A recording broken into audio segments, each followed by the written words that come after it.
Yo ho, a pirate's life for me. Just wait. All right. Hello and welcome. I'm Stooge, and today, we are continuing our misadventures or our adventures, take your pick, in 19th century London with Ryunosuke. Hello, Pokey. How are you doing today? So, give me a moment while I make sure my now live notification got out on my Discord, which you can join here, and then we will get started. How is everybody today? And there it is. With me all washed out. I don't know why. All right, let's get the game started.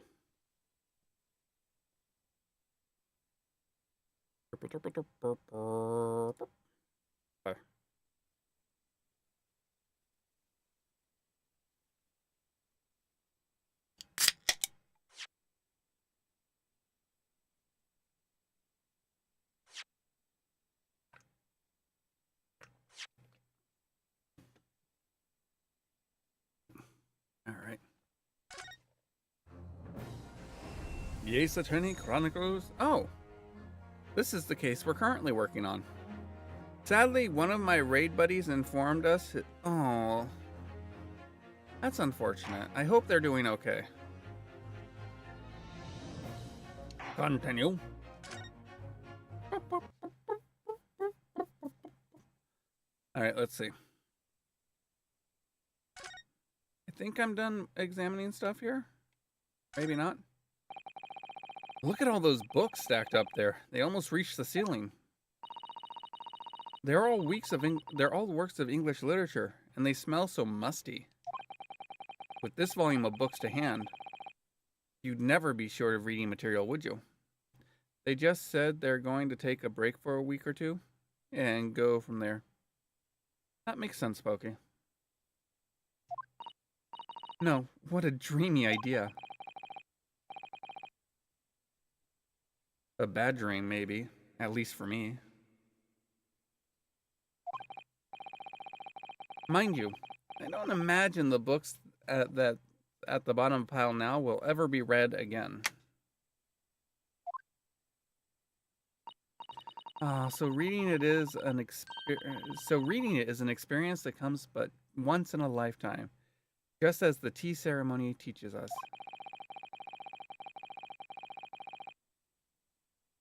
I certainly didn't expect the conversation to turn down the path of the tea ceremony philosophy. Okay. Could you even call this a window? No. I think so. It was a window at one time, after all. Although, all that remains now is a frame around some bricks now. So really, it's just a wall then, isn't it? But why would anyone deliberately brick it up like that? I'm afraid I have no idea. Ah! Perhaps Mr. Natsume painted the brick design on a fit of whimsy. No. That's alarmingly feasible. No. Now, we talked about this last week. The UK introduced a tax on the number of windows in a building. And as a result, landlords started bricking up the windows on their rentals. It resulted in several deaths. It's also, again, where the term daylight robbery comes from. Anyway, whatever the reason, the lack of ventilation here makes the place very oppressive. It does. I imagine being cooped up in a room like this would be extremely tiring. Trying. Kitty.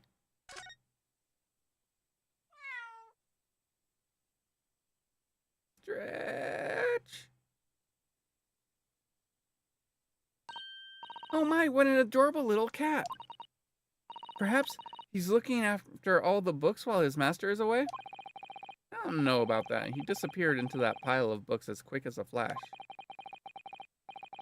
It was a tricolor Mike, wasn't it? Do they even have that sort of cat here in Great Britain? Perhaps just Perhaps Mr. Natsume brought the little creature with him from Japan. That's made me feel homesick now. Already? We've only been here in the country for 2 days. Alright, let's see. Look at all these balls of paper on the floor. There are notes scrawled all over them in English. It looks like the waste paper basket is so full they'll just fall out. To think, Mr. Natsume must have been deeply immersed in his research, don't you? Or deeply averse to tidying up his mess. I wouldn't like to speculate which is closer to the truth. I'm not gonna... Let's see, is there anything else I can look at before I talk to him? Oh, look! It's a beckoning cat from home. It's a bit big and bulky, isn't it? Surely Mr. Natsume didn't bring the Maneki Neko all the way from Japan with him. I hardly think you're in a position to comment, Mr. Naruhodo. Are you forgetting the enormous Daruma doll that you brought in your luggage? Well, it can be dangerous traveling abroad. I was looking for when the next Steam sale is, and found something for Kestrel. Oh, and what's that? Steam Horsefest Spotlight. In 4 months. Oh no. 19th to the 23rd of February. While it can be dangerous traveling abroad, I wanted a lucky charm. Well, I imagine Mr. Natsume wanted the same, and this cat is sure to beckon good luck to him. That's why he's in jail right now, for a crime he says he didn't commit.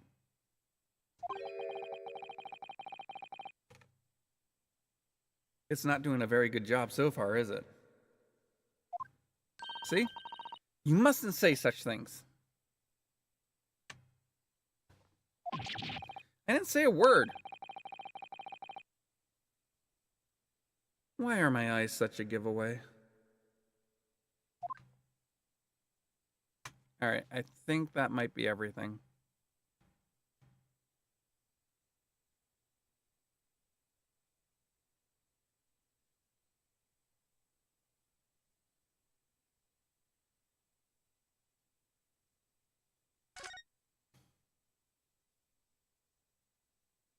Alright. To Sholmes. To Herlock. Oh, look, Mr. Naruhodo. Aha! There he is. Where did he appear from? He seems to be engrossed in the pages of an old book.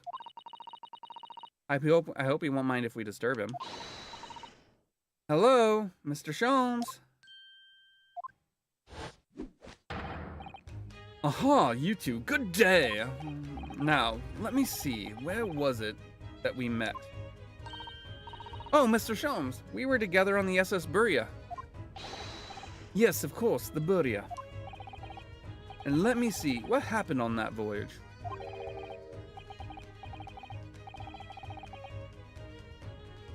It was Kazuma Asogi. He died, tragically, but you were a great help to us.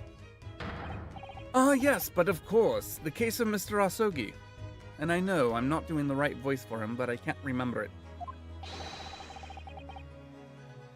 It was the one with the snake, wasn't it? Oh! Well, you seem to remember something of it at least. Yeah.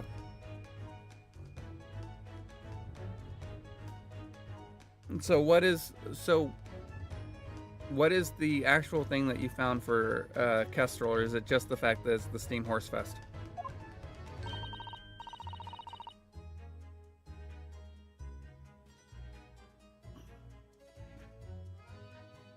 The Horsefest.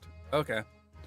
What an honor to be remembered vaguely by the great Herlock Sholmes.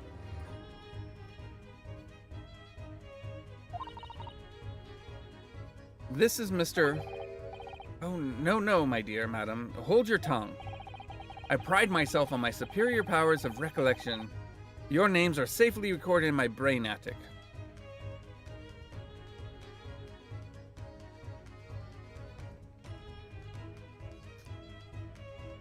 His brain attic. Not his mind palace, his brain attic. For some reason, I am not filled with confidence.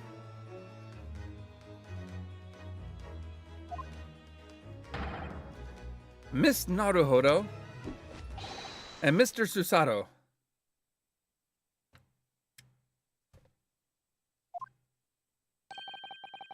Try the other way around, Mr. Sholmes. I lose the first round.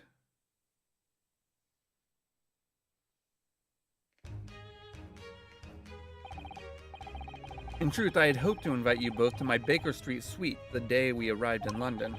But some Scotland Yarders ambushed me on the railway station and whisked me away to a crime scene. It was an entirely trivial case, of course. I solved the matter in no more than 30 minutes.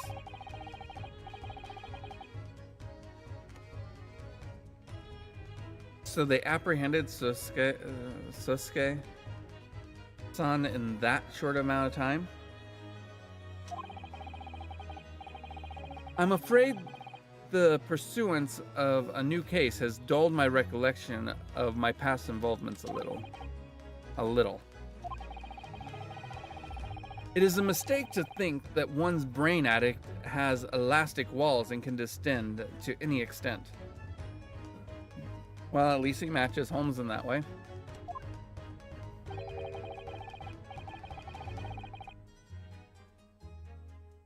I do my best to forget useless facts, lest they should elbow out the useful ones. Again, mimicking Holmes. One of my favorite interactions between Holmes and Watson is where Watson discovers that Holmes doesn't know how the solar system is structured. And after Watson explains it to Holmes, Watson says, "Now I shall do my best to forget it, because it's of no use. Unless you happen to get a crime that involves astrology."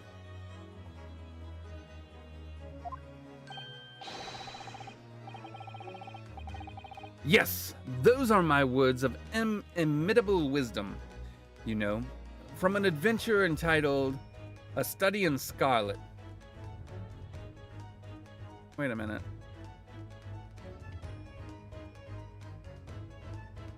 Isn't that the actual title of a Holmes book?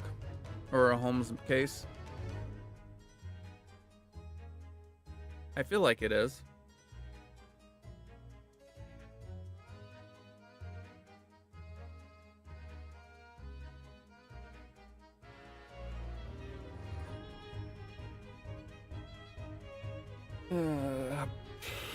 Why am I using my phone? I have a computer right here.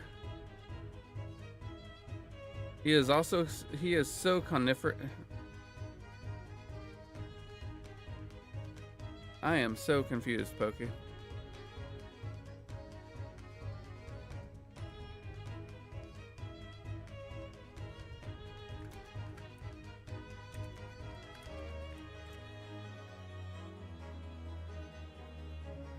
Yep. A Study in Scarlet is one of the actual is one of the actual stories. Please, there's no need to quote yourself. I don't always remember my pearls of wisdoms, but fortunately my associate pins them beautifully. He means Iris, I suppose. Mr. Sholmes, we have an extremely important question to ask you about the trivial case you just mentioned. Goodness, what an earnest expression. My dear madam, I should be only too pleased, and this murky room is an apt place to discuss the murky case. If it was so murky, how'd you solve it so quickly? Mr. Natsume's arrest. We know this to be the lodgings of a Japanese foreign student by the name of Sosuke Natsumi. Sosuke. It seems that you assisted in his arrest, Mr. Sholmes, for the stabbing of a young woman outside here on Briar Road. Natsume. Yes, I believe that it was the name rather along those lines. But Mr. Natsumi denies it. Yeah? Was it really justifiable to arrest him on so little? I'm sorry, Miss Susato, but I have not the slightest idea what you mean. What?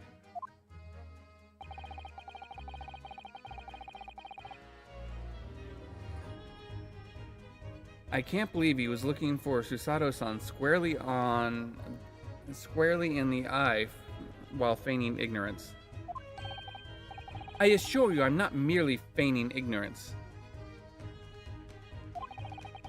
It would appear as if the pair of you are under some misapprehension. Oh? How?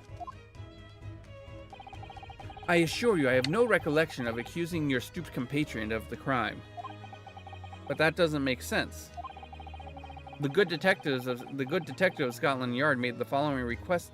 The good detective of Scotland Yard made the following request of me, and I quote verbatim. We need you to ascertain the identity of the whereabouts of a man seen fleeing the crime scene. Ah, a man seen fleeing the crime scene. There were a number of books scattered on the pavement at the scene. From the book plates, I was quickly able to determine the bookshop from which they had been purchased. On speaking with the proprietor, I was immediately led to this address. Elementary, wouldn't you say? No, I mean, maybe you would, but Holmes wouldn't. Holmes never says elementary, my dear Watson.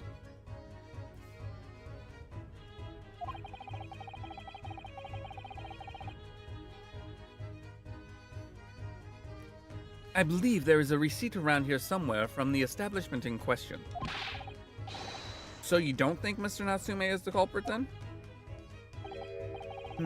That I could not tell you. But it was aggravating my faculties, hence why I returned here. However, this place is such a trove of fascinating books, I found myself quite lost in bibliophilia.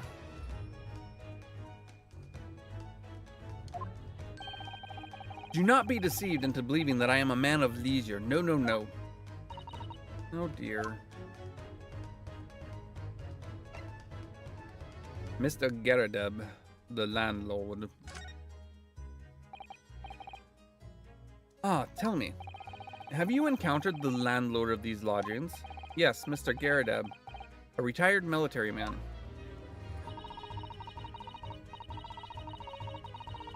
It was the first time I've ever met a soldier from the great British institution that is the services. It was the first time I've ever met a maid from the great British institution that is service.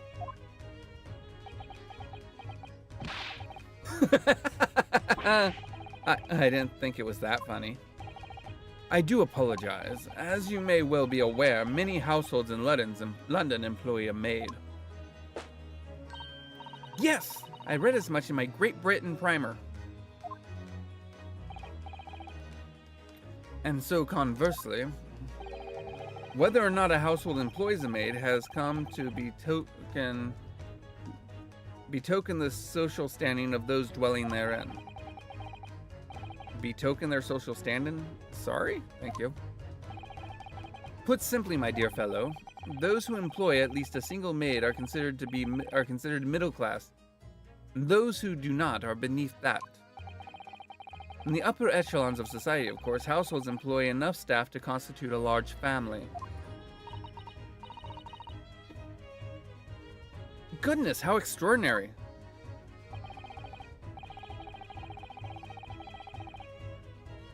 As you can appreciate, for those on the precarious boundary between the middle and lower classes, being able to afford just one maid is of the first importance. I had no idea. And it is precisely and it is for precisely that reason that I find great stimulation in the situation upstairs, specifically in the retired Army veteran, Mr. John Garrideb. Oh? Affable as he is, the fellow is hiding something. Whether or not it imposes on the circumstances of this case, I am as yet unable to ascertain. I am thoroughly lost on what he means to say.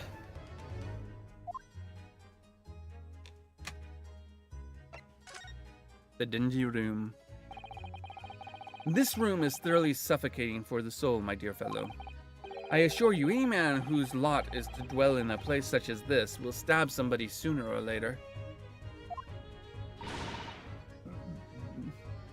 Mr. Natsume has stabbed no one. Ah, but sooner or later, as I said. I don't believe that's the issue here. About the dark little room, Mr. Sholmes. Why is there no longer a window? Do you have any idea? Here we go. No window? Well, I mean, I can clearly see that there is a window of sorts. But it's been completely blocked with bricks. Ah, I see. The answer to that question is quite simple. Window tax. There you go. It's also bad for the lungs, yeah. Window tax? What is that? Surely not a tax on windows. That's exactly what it was. Honestly, there was a time when the British Empire would try to tax a person for the number of hairs on their head if they had a way to count them. Precisely that. Oh my goodness. Until relatively recently, a tax was levied on households in this country by the number of their windows. Those of lesser means, having inherited a sizable and costly family home, perhaps, rapidly closed up windows up, while the rich opened windows here, there, and everywhere, in an effort to curry favor with those in power by furnishing them with large sums of tax money. How awful and unjust, forcing people to live in rooms devoid of light. Indeed, disease was rife as a result. Some 40 years ago or thereabouts, the window tax was abolished. Ah, okay, so... Okay. But its legacy remains, as you can see, in squalid lodgings such as these, for example.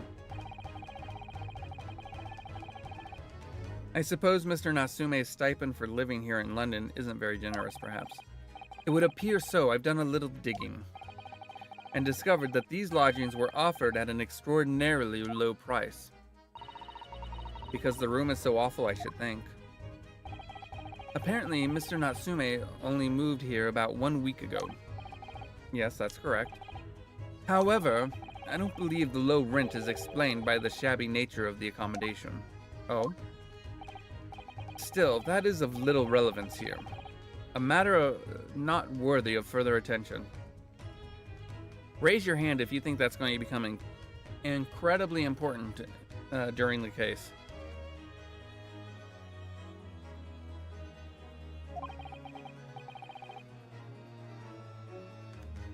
Are you sure? I'm curious now.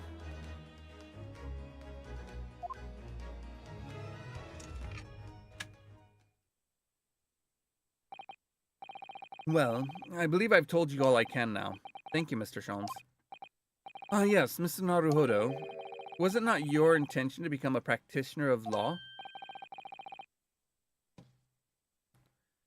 You remembered that, did you? Will you perhaps be offering your services in this very matter, I wonder? The occupant of this room, Mr. Natsume, was it? I'm not sure. Not sure on what grounds. Well, I actually defended someone in court here only yesterday. Really? Well then, I congratulate you, sir, on an ambition realized, and so promptly too. The thing is, it's really made me question things. Am I right to believe in my clients? To trust in their innocence?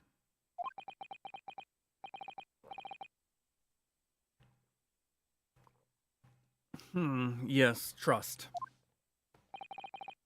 Mr. Sholmes, Mr. Natsume didn't do it, did he? My dear fellow, I haven't the first idea. Oh, but I thought that's why you were here. Didn't you come back to investigate? Yes, that was indeed my initial intention, but there are simply too many fascinating books here. I couldn't possibly ignore them. Oh, I see. Nevertheless, there are two facts that I can state quite unequivocally. The man who fled the scene of the crime 2 days ago was the Japanese occupant of this room, and there are witnesses who swear to have seen the same man commit the crime. That is all I can say. And one more thing. Oh? What is it, Mr. Sholmes? Tell us. I cannot say with any certainty whether or not it is of relevance to this case, but I'm quite sure that the retired army man who owns this property is hiding something. Tell me something I was not aware of. Mr. Garrideb is? Mr. Sholmes said as much before, actually, didn't he? Anyway, at present, that is really all that plays on my mind in relation to this case. Mr. Naruhodo, as yet, our investigations have uncovered nothing that could help establish Mr. Natsume's innocence. No, you're right.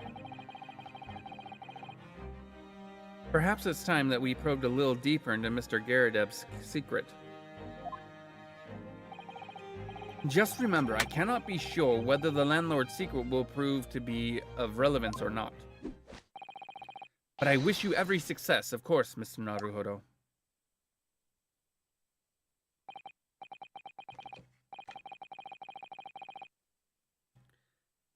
A busy man indeed. He's gone back to his book in the corner of the room.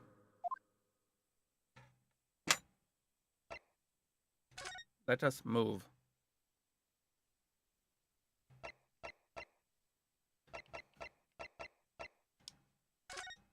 Mr. Garrideb. 19th February. Mr. Garrideb's room.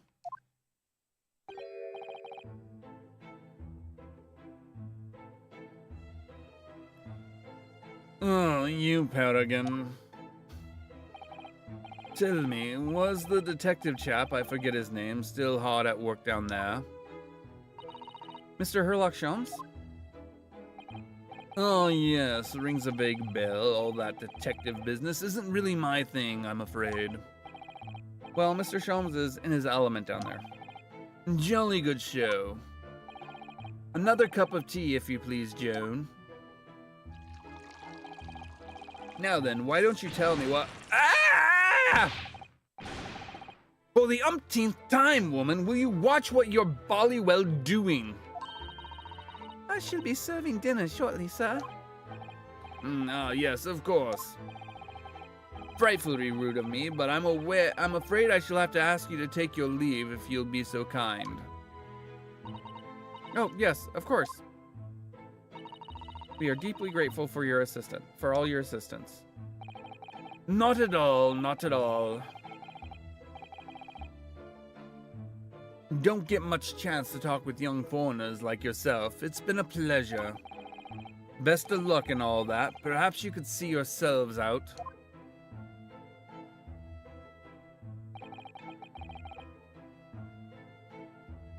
According to Mr. Sholmes, Mr. Garrideb is hiding something. And since no other avenues of investigation seem open to us at the moment, perhaps we should do some digging.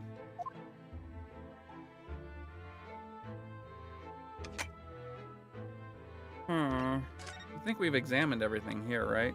Metal, portrait, lion. Something there, I don't know what. Uniform, cannon.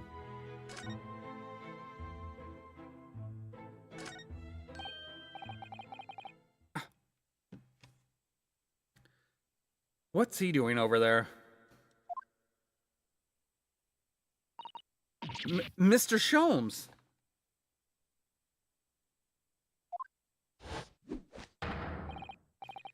Aha! Well, we meet again, dear fellows.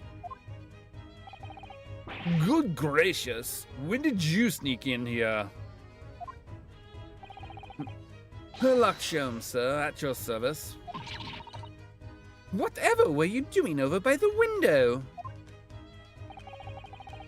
I'm giving to watching the evening sky and the sun as the sun sets, madam. Yet, sadly, cheerful as the room downstairs undoubtedly is, it lacks an aperture for such observation. How much RAM does my computer have? My computer, which one? My main computer has 64 gigs.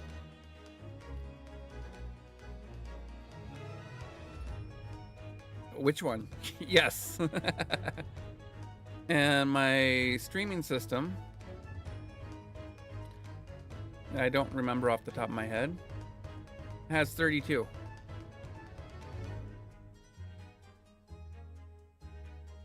I could have sworn my streaming system had 64 too. Huh. Confused. Oh well.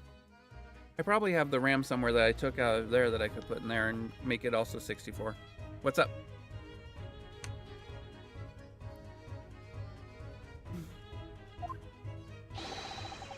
And so I took the liberty of borrowing a small corner of space by the window up there. Up here.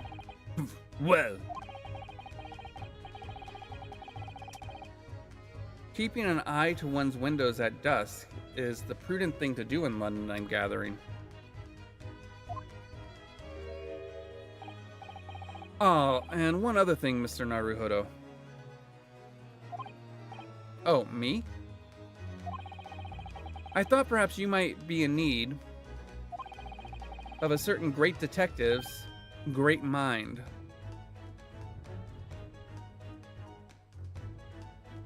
Are we going to get a great deduction? I thought you... Wait, he's not talking about... Is he...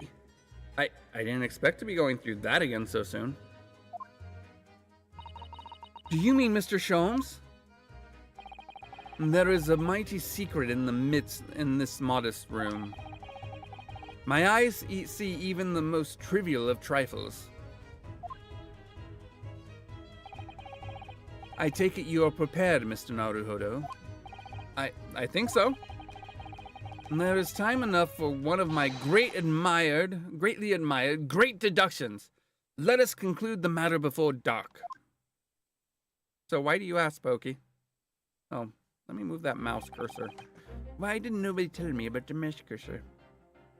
Mr. Garadeb, though it would seem you are a military man considerably distinguished service, your standing as a landlord is most certainly not what one might call first rate. I'm afraid, sir, that it is all too clear to me. There are two conclusions I have been able to draw by careful observation of your living arrangements.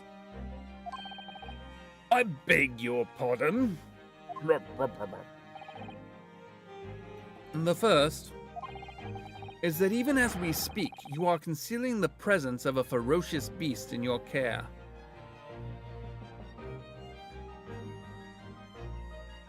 A ferocious beast. Eh?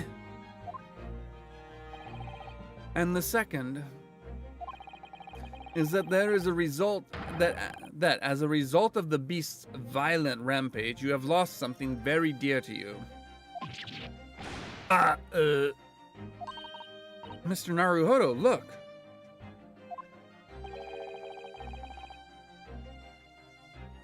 The old man's broken out in a cold sweat. Unbelievably, it seems Mr. Sholmes' conclusions are both spot on. How could you possibly?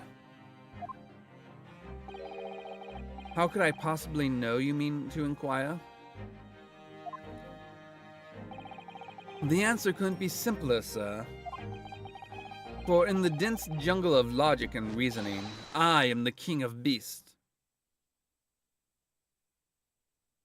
Oy vey. Oh! And I know only too well that wild beasts are not easily tamed. So, shall we begin? Once again, Herlock Sholmes is proud to present his logic and reasoning spectacular. The Great Deduction. The game is afoot. I thought the game was a beast or a man. Nature of the beast. It certainly shouldn't take a great detective to see. I'm just investigating new PC stuff, making a list of parts, and checking prices and stuff. I'm not sure if I want to invest in 64 gigs or stick with 32 for now. And maybe double it later. Both are equally viable. Part of the reason why I have 64 gigs is because I have a bad habit of not closing my my browser windows. And with how many of my browser tabs are YouTube based, that's a lot of memory. Like here, give me a moment. Let's take a quick look at what my current working memory is.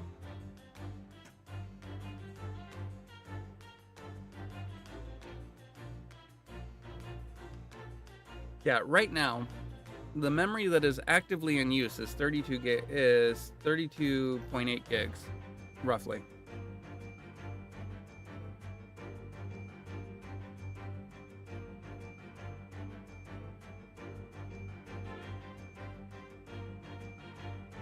Let's see. If I take let's take a quick look at this. I believe is it Shift Escape? Yeah. Does this give me a count of anywhere of how many tabs I have open? And is it only for this one specific window? It looks like it's by window. So this doesn't tell me how many tabs I have open in total. Maybe if I check Task Manager, it will.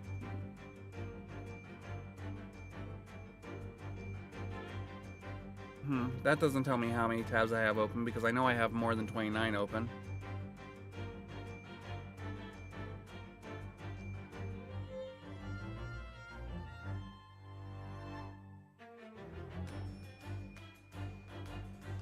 Alright. Oh, wait. Before I switch. Wait. I didn't press anything. I promised I didn't. Oh, no, I don't know what happened there. Alright, hold on. Let me look at the history. It certainly shouldn't take a great detective to see that a fearsome beast has been on the rampage of late within these four walls.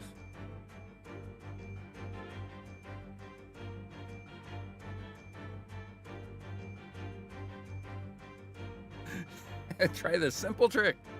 Try this one easy trick. Yeah, no, not happening.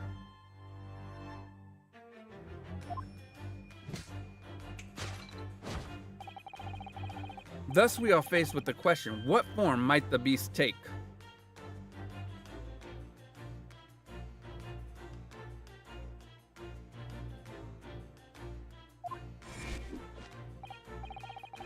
For a man with a military breeding, your eyes are uncommonly candid.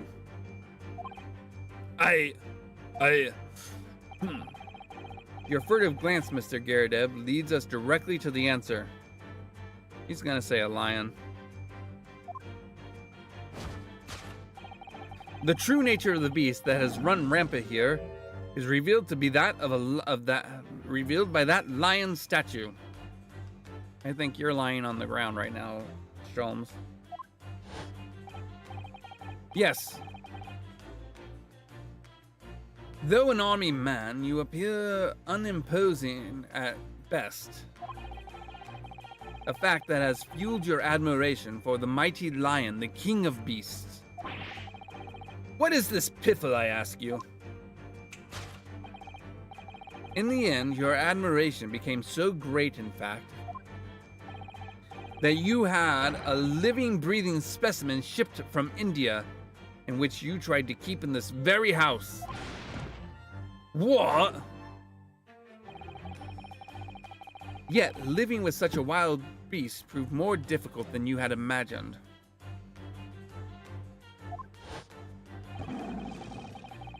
The chilling traces of a wild rampage are very much in evidence. So, if it was a lion, there'd be like claw marks and stuff.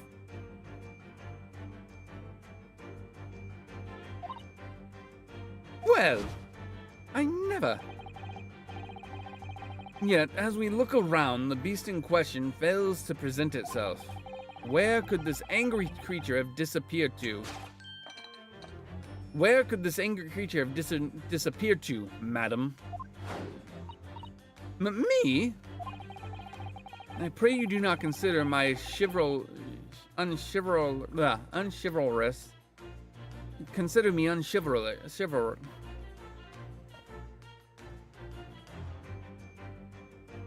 My tongue doesn't want to work anymore. I pray you do not consider me unchivalrous, but it is plain to me with one glance in your direction.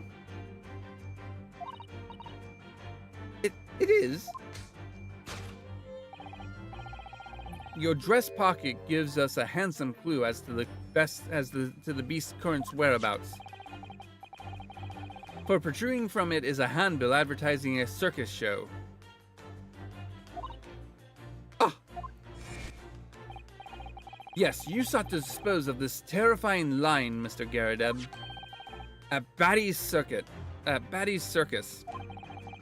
a traveling show currently sojourning in the nearby park. I have observed the tents. You sold the savage lion, sir, to the circus troupe. I most certainly did not. I believe I have made my point. The fearsome beast which ran amok in this room was an Indian lion.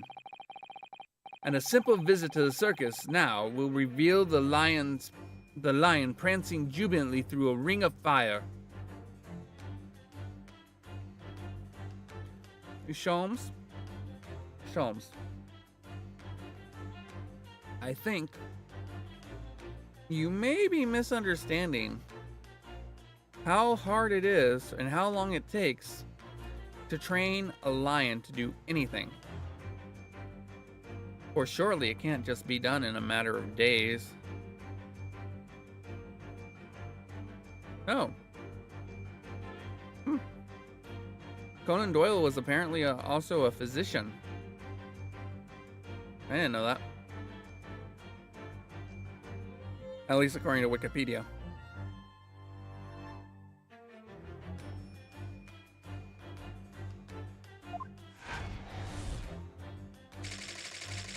A rampaging Asiatic lion.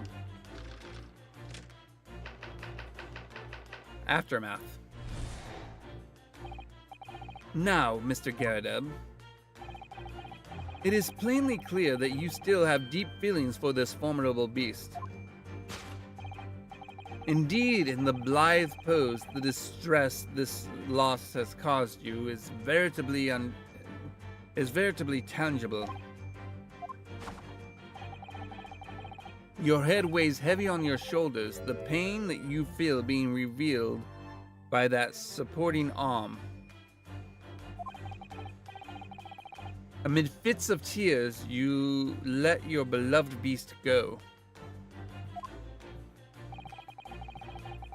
The strain of losing something so dear to you is clearly visible in your visage.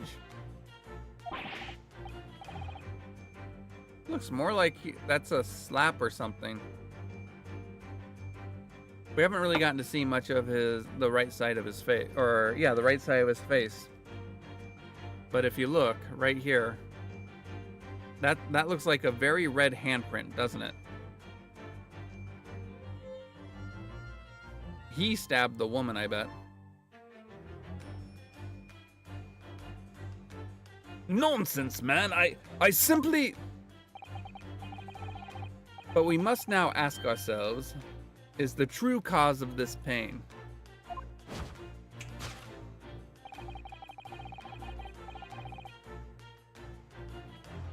And we need only follow the direction of your gaze to find the answer. Did you know the French don't have a word for entrepreneur?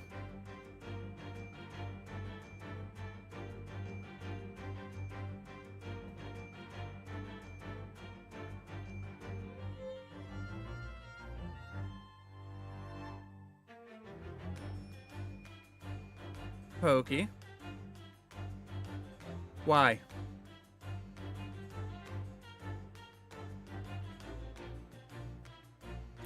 Why would you bring that into here?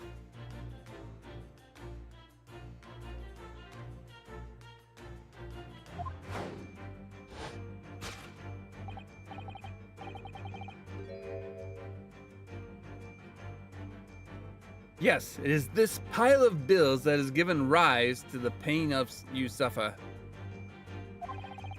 Every envelope contains another demand for payment.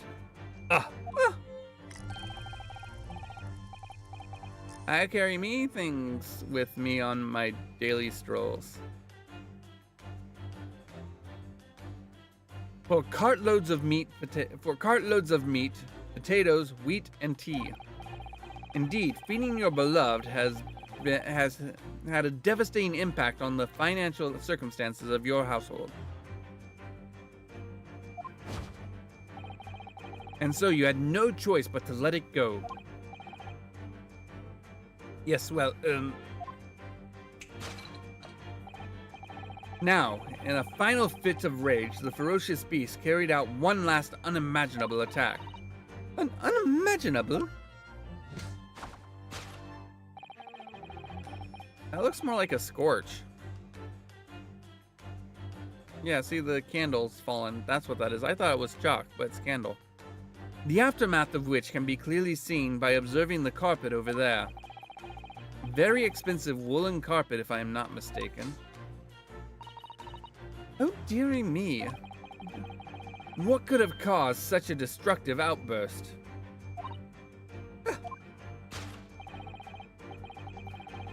This time, madam, I'm afraid it is you who has inadvertently revealed the truth to me. Your wondering eye has settled upon the answer very neatly indeed. Yes. To explain the dire state of the carpet, we need only look at the Tower of Cakes.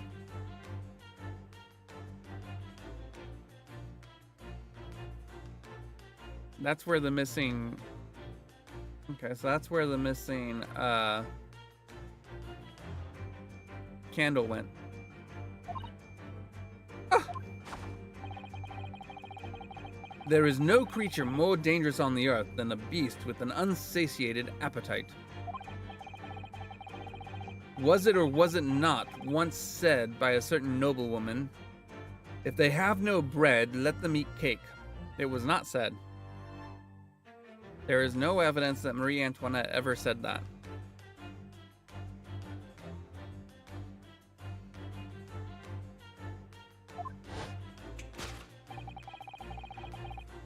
Food is at the heart of all tragedy, in fact.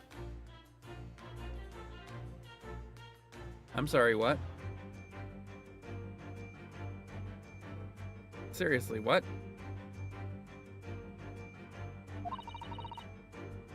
Whatever do you mean? Having tired of the taste of cake, the beast began to stalk its next prey. I'm sure I need not spell it out. I'm sure I need not spell out the nature of this final act of destruction carried out by the beast. There is only one logical conclusion.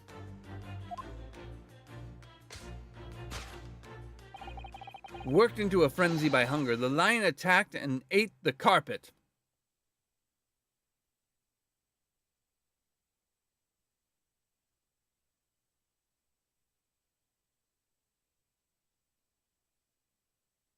I'm sorry, what?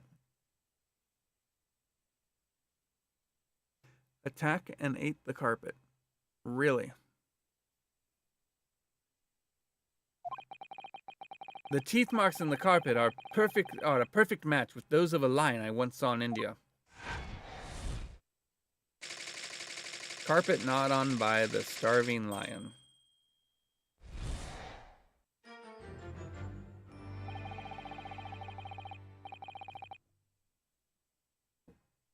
Thus concludes Herlock Sholmes' great deduction of this beastly puzzle.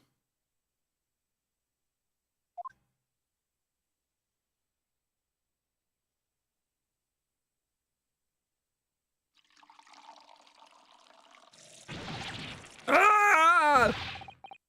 What is the matter with you, Joan? You're pouring scalding hot tea all over me. Oh, I'm sorry, Mr. Garrett. I'm afraid I didn't notice. Well, maybe if you poured with your eyes open, it wouldn't happen so much. My deductions can be startlingly sharp. It stands to reason that your cup runneth over.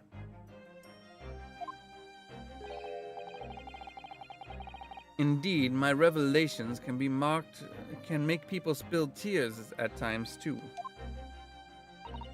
Oh. Mr. Sholmes, sorry to butt in again, but could I make an observation? Why, certainly, Mr. Naruhodo. What is it again? Well, your deductions just now. Do you really think a lion could have fit inside a room of this size? Indeed, it is the only explanation for the facts.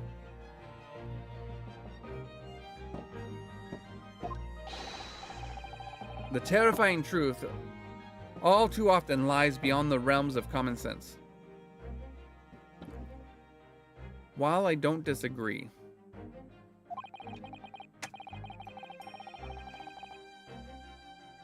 but wouldn't it be a good idea to consider what lies inside the realms of common sense as well?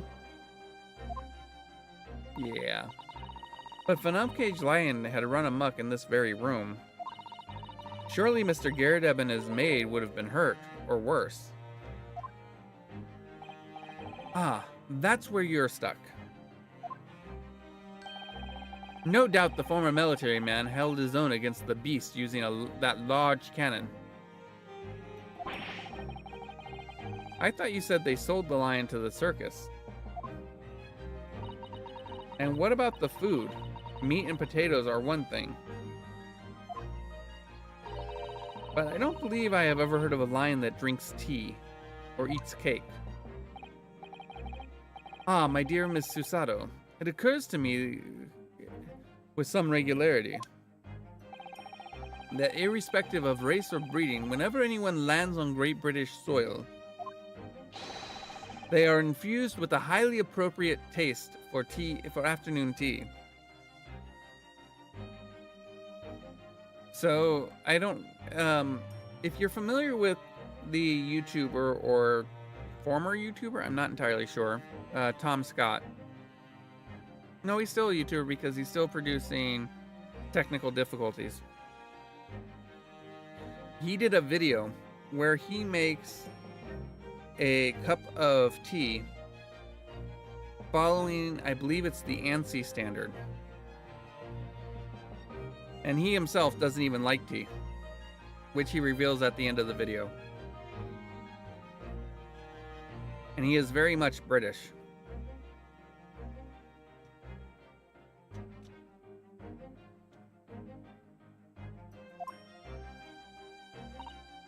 Oh, what a glorious notion. But that's all it is a notion. It's not fact.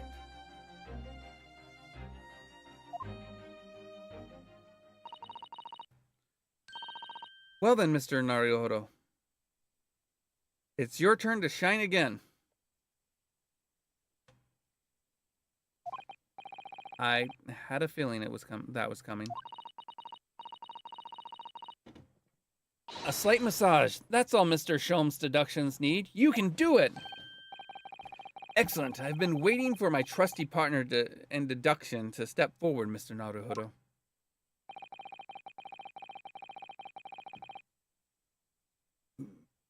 We don't even know if this is going to help with Mr. Natsume's case.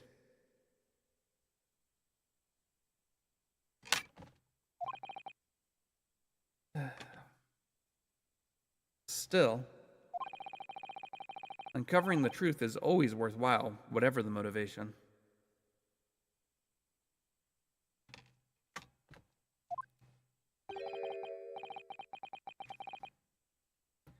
At least, that's what I want to believe.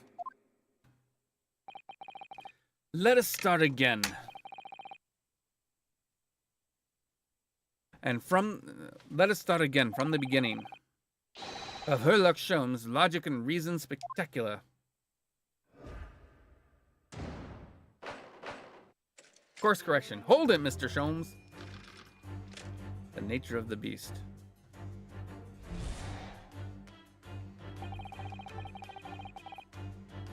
It certainly shouldn't take a great detective to see. A fearsome beast. Yep.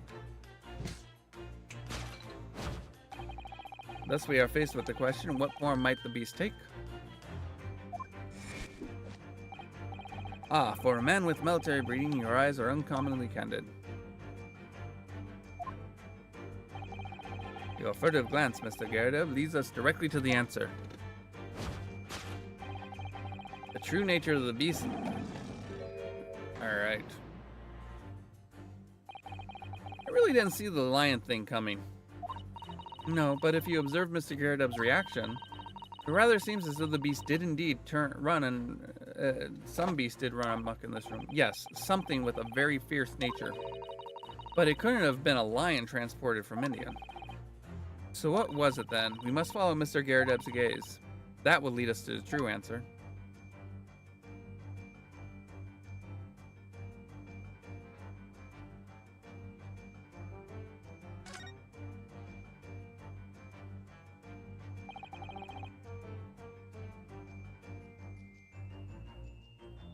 Okay, I gotta do a quick BRB. Give me a few minutes, and I appreciate everybody's patience. You can sit on this with Mr. Garrideb holding his bride, which appears to be possibly his maid.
Alright, I am back and I appreciate everybody's patience.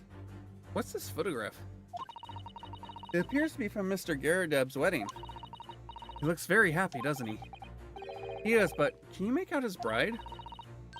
No, how unfortunate. Something must have struck the glass directly over the woman's face.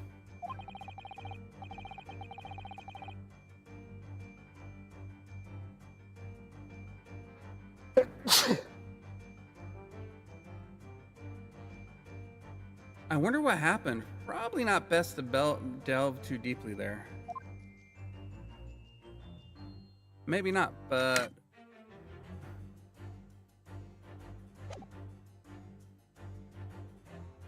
Take that!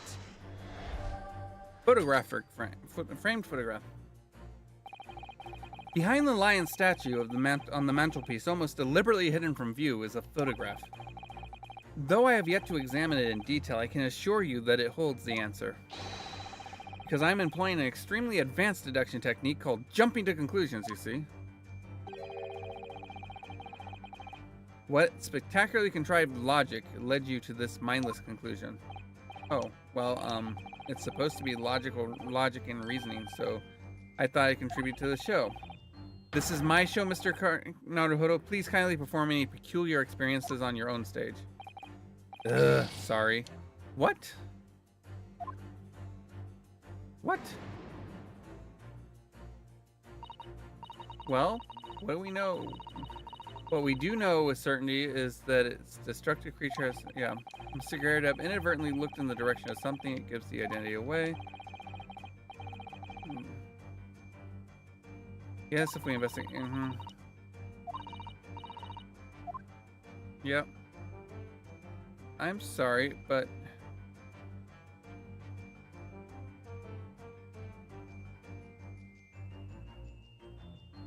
I can only... Like, why...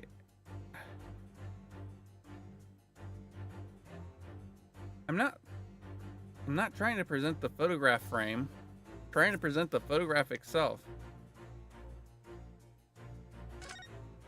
Let's take a look at the lion itself. Well, this is the lion statue Mr. Sholmes picked out. Yes, I wonder. Perhaps if you did live with a lion, you'd want to prove rather, I think. That's like a mouse trying to tell its family that the cat around the house is sweet. I suppose it is a bit of a flight of fancy, isn't it? Anyways, that's because we're looking for something else. Let's have a good look around.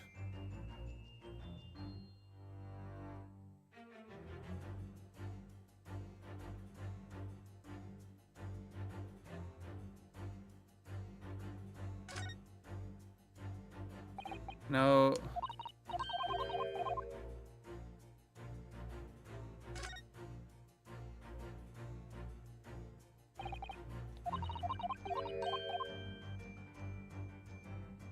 All right. Maybe this is what the glass is broken, as you can, so you can't see the bride's face at all. But no matter the amount of cracks, cracks could hide the woman's plump form. I think powerful would be kinder than plump, Mr. Naruhodo. Yes, she certainly looks that. There's a lot of horsepower there.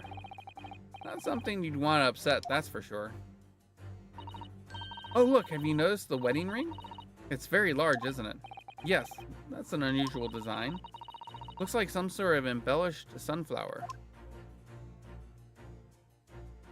Take that! Okay.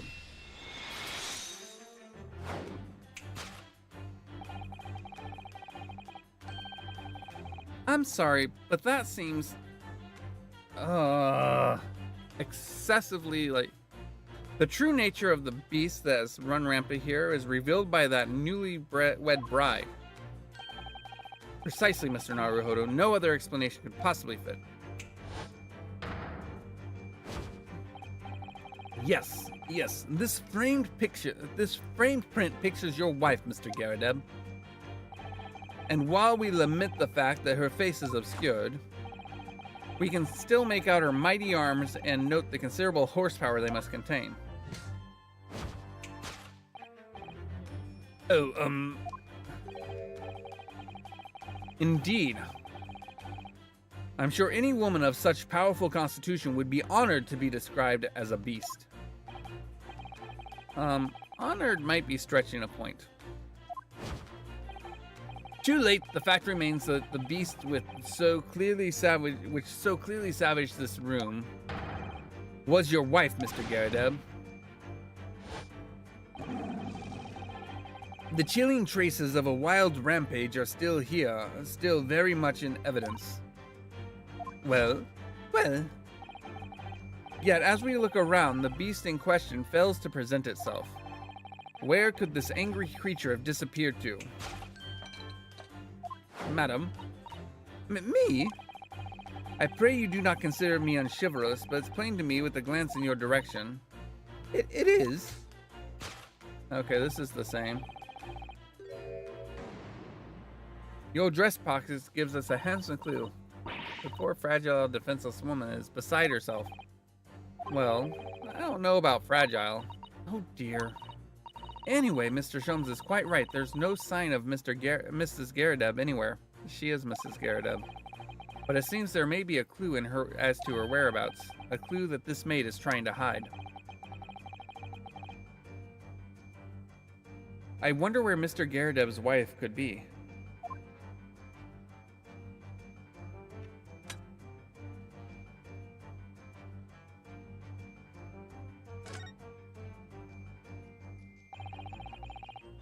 She's wearing a very large ring, look.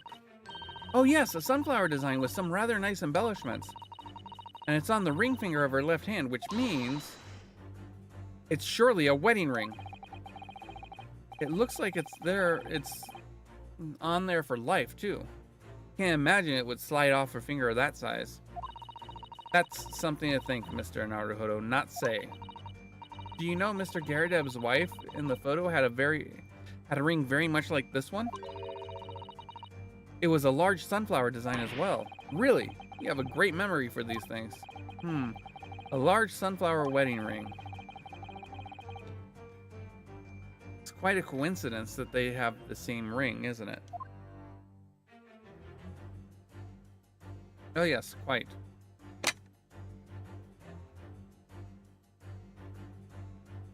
Oh wow, look at that handprint.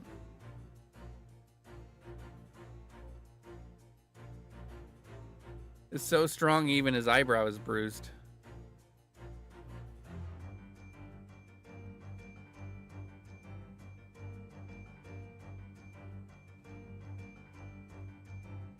Take that!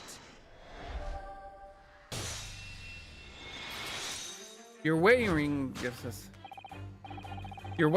gives us a handsome clue as to the beast's current whereabouts. Ah!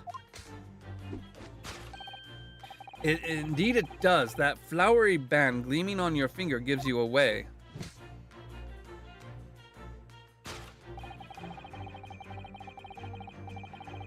For it is identical to the one shown on the hand of Mr. Garrideb's bride in this photographic print.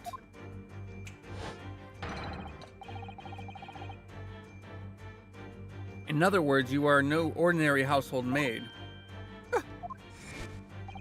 No. You are Mr. Garrideb's lucky bride. You are Mrs. Garrideb herself. Oh my! What?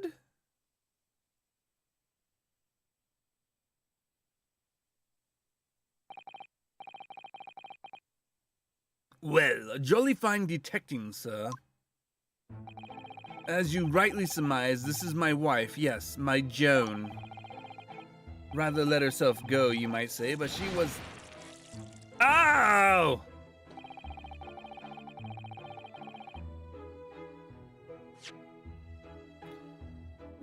But she was a bally corkerback. Thank you, Pokey.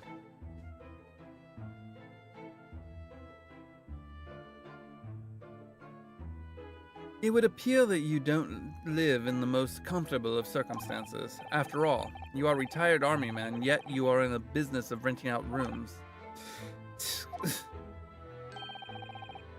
I would assume, therefore, you have insufficient means to employ a maid. Would that be correct? It's not right, I tell you. It's not right, I tell you. No. I was second lieutenant of the 3rd Regiment. A man has his pride, don't you know? By golly, it's a sorry thing when a chap can't even afford to have a single maid in his employ. Yes, here in London it is rather judged. A household cannot be considered worthy of society if it employs no staff at all. Though, in my considered opinion, such concerns about appearances are folly. Concur. You mean Mr. Garrideb has his wife work as his maid? Precisely. Am I right, Mr. Garrideb? But listen here. This must remain a secret. Tip-top secret, please.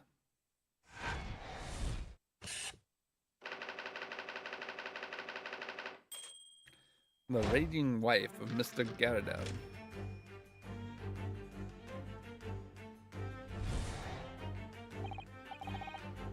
Now, Mr. Garrideb, it is plainly clear that you still have deep feelings for this formidable beast. Indeed, in that blithe close of the distress, yes, we heard all this. The pain you feel revealed by the supporting arm. Mr. Holmes is quite something. He's still calling Mr. Garrideb's wife a beast. Yes, as a woman, that feels rather uncomfortable. But Mrs. Garrideb is standing beside her husband as we speak. In other words, he hasn't lost his beloved at all, has he? Oh, how true.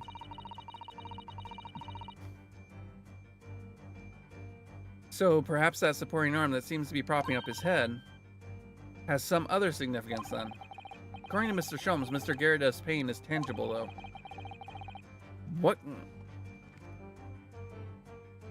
What could that pose of his really signify?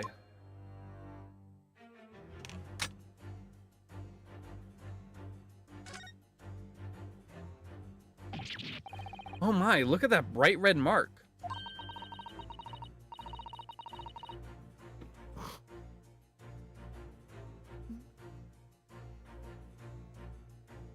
Gosh, that's quite something, and clearly made by somebody's hand. Yes, Mr. Garrideb has been slapped on his face, it seems hard.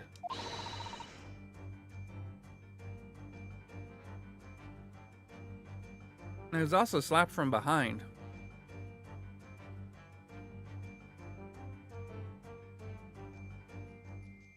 At least, I don't know how that slap could have happened.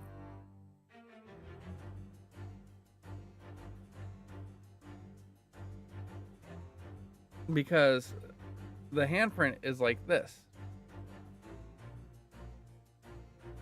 I don't know how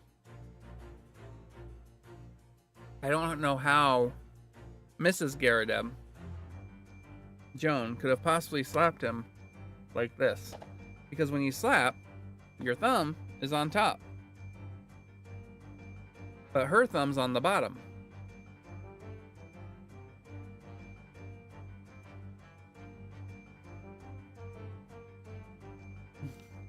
I've never seen such clearly defined mark. Whoever could have done such a thing? Well, there's a very limited number of candidates, I'd say.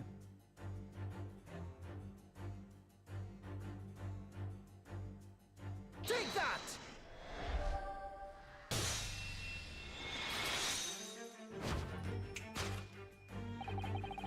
Your head weighs heavy on your shoulders, the pain you feel being revealed by that slapped cheek.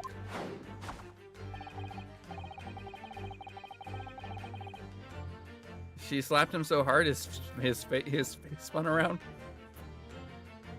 And of course, the deliverer of this impressive mark on your cheek that refuses to fade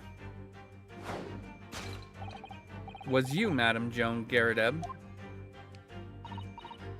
Well, yes.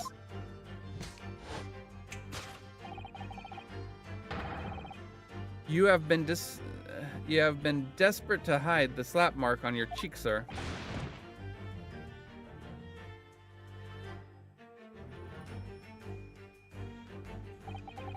How in the blazes? How did you work that out, man? I have no idea how that slap happened. Like, he would have had to have been lying basically. No, I can't. Let's see. Okay. He's lying face down like this. No, because then the hand would be the other way.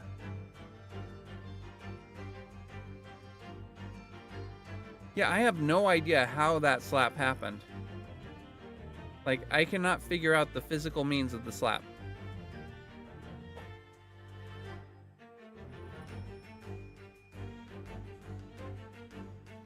Because it would have had to have been her left hand.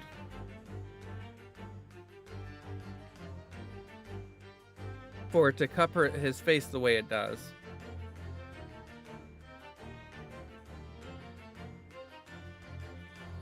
But the only way she could have done it is if he was basically laying face down.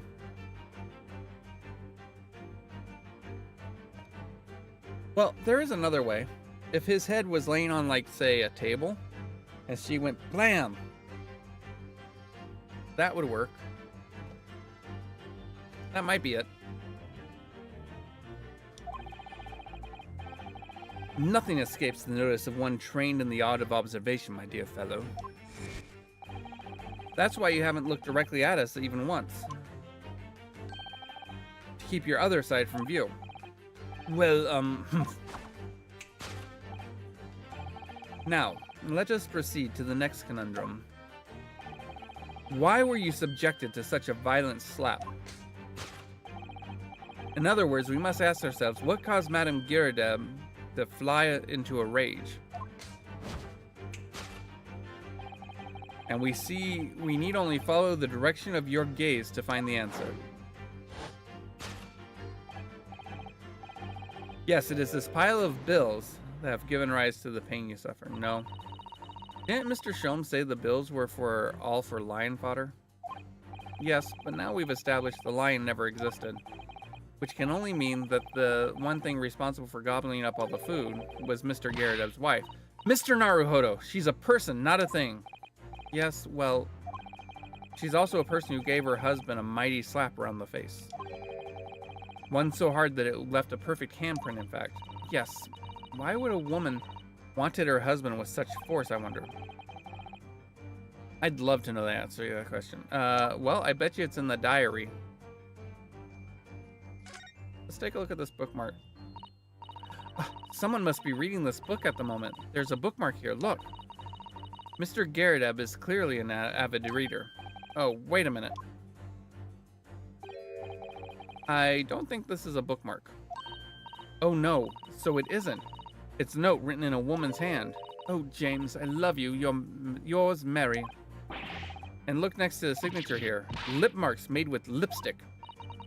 Oh, what a passionate, romantic gesture. Don't get any ideas, Susato-san. Oh dear, I'm sorry. So this bookmark is actually a love note then.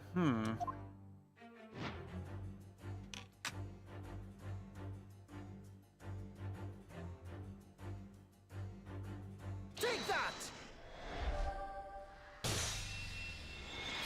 I'll spin my face right round like a record.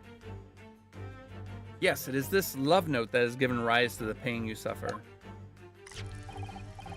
Oh, James, I love you. Yours, Mary. Passionate indeed.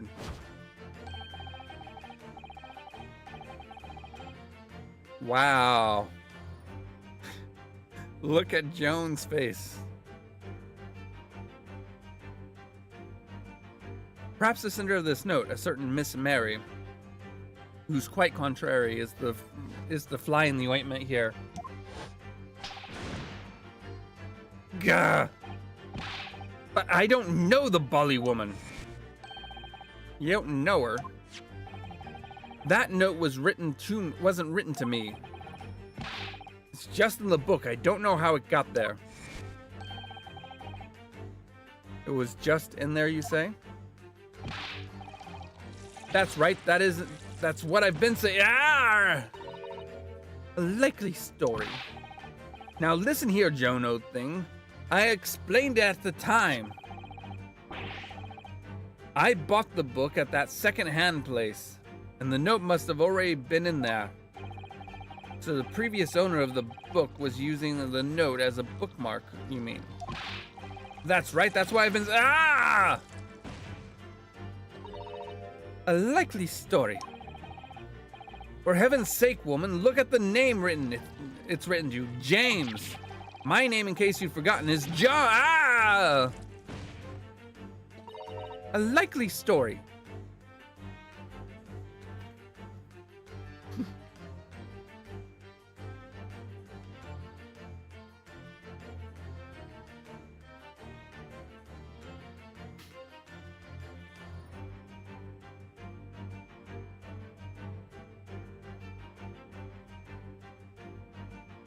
Oh. Oh my gosh.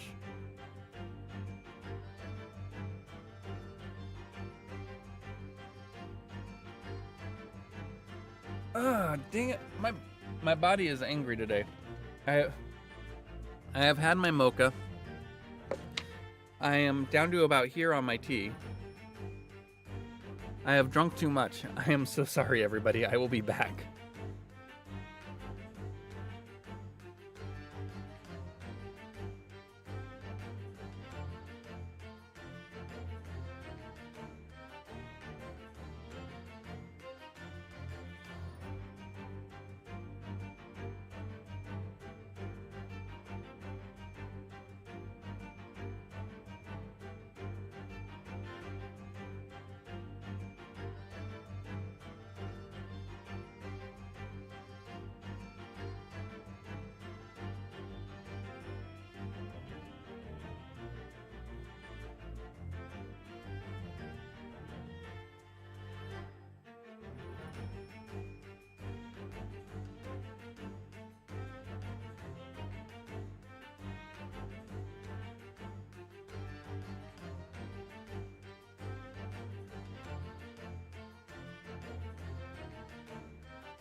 Alright, I am back again.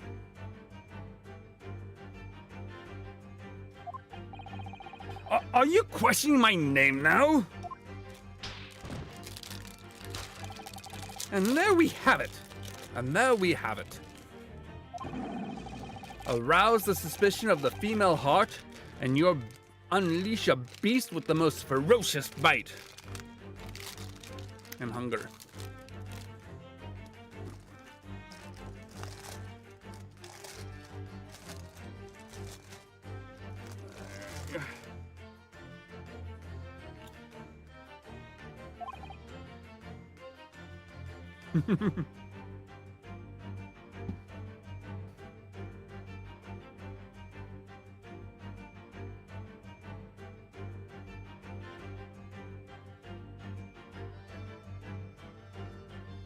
Ugh. Now, in a final fit of rage, the ferocious beast carried out one last unimaginable attack. Unimaginable? The aftermath of which can be seen by observing the carpet over there. Clearly expensive woolen carpet, if I'm not mistaken. Oh, dearie me. What could have caused such a destructive outburst? Ah.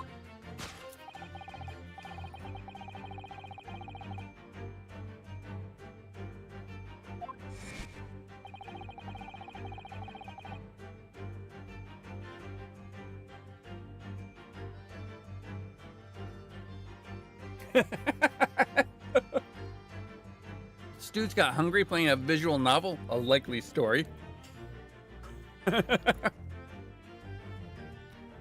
Your wondering eye is set upon the answer very neatly indeed.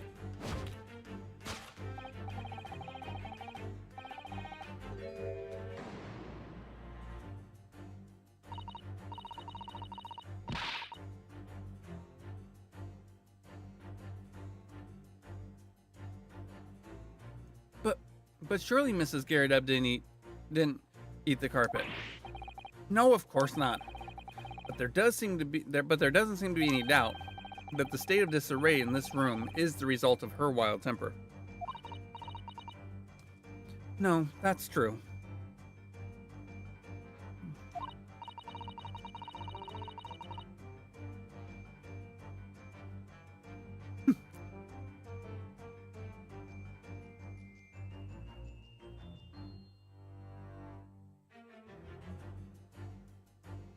You ate the carpet, Pokey? So this is the last part of Mr. Sholmes' deduction that we need to fix. We need only follow Mrs. Garrett gaze, and that will tell us the real answer. All right, let's see what we can see. Yes.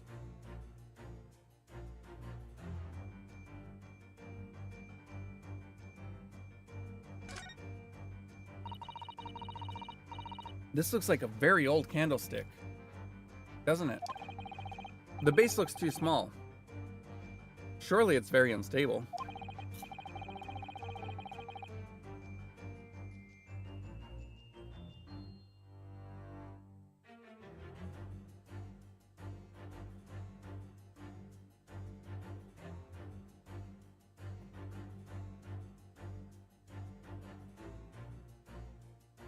It looks to me like even the slightest knock would make it topple over. Oh dear, that would be dangerous. Wait, take a closer look at this. There's one candle missing. Yes, I didn't notice that before.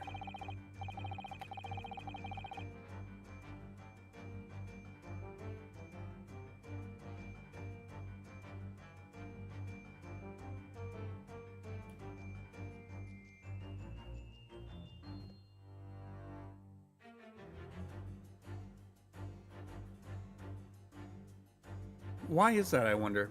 Why is one candle of the three missing from the holder? From its holder.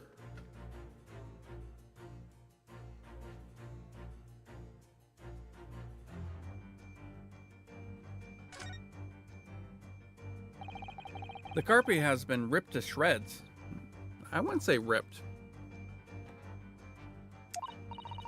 Yes, and according to Mr. Sholmes' deduction, The tears match those made by an Indian lion's teeth exactly. Oh, look here. What is it? If you look closely at the edge, you can see a scorch marks. Oh yes, so you can. In that case, perhaps the carpet wasn't eaten in the normal sense at all.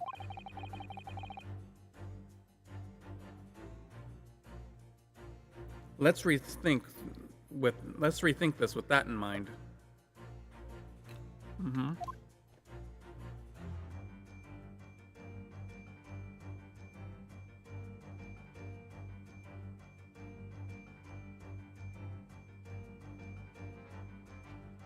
Take that!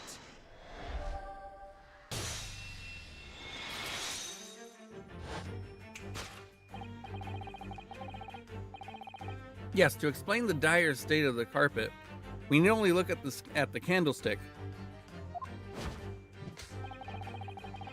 Most illuminating, my dear fellow, and of course the only possible way out of this logical labyrinth.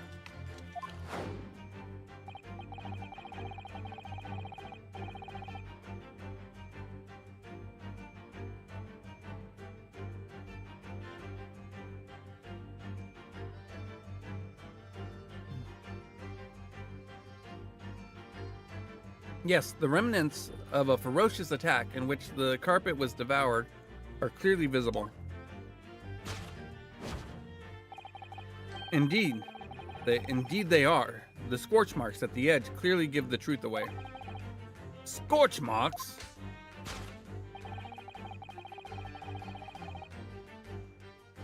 It would appear that this room was the scene of a little marital altercation.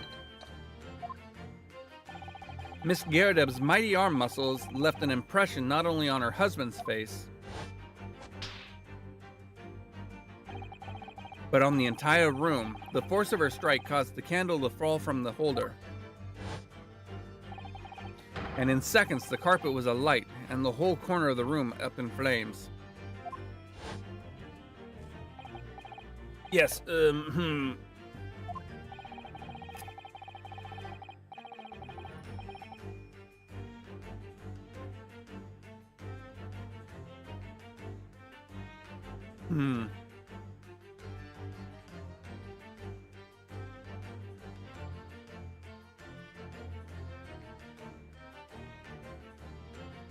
For the most ferocious beast in this world is neither a violent lion nor a vengeful woman, but fire.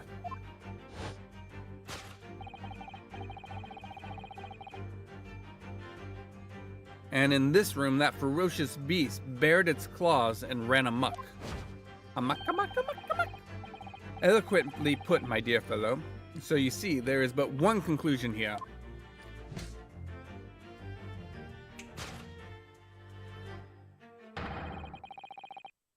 After the sparks of marital discourse flew, this room was the scene of a fire.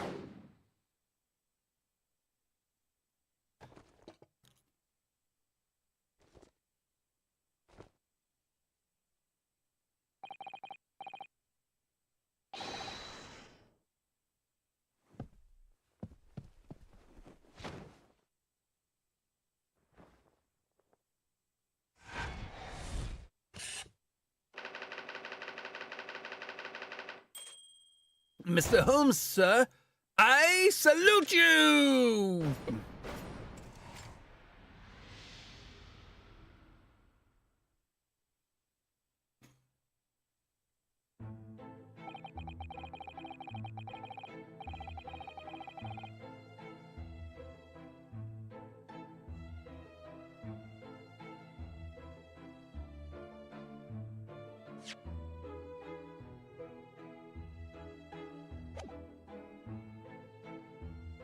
It's these dashed long winter nights, you know. Nothing to do but read in front of the fire. Luckily, there's a jolly good secondhand bookshop just round the corner. Buy all my old novels there.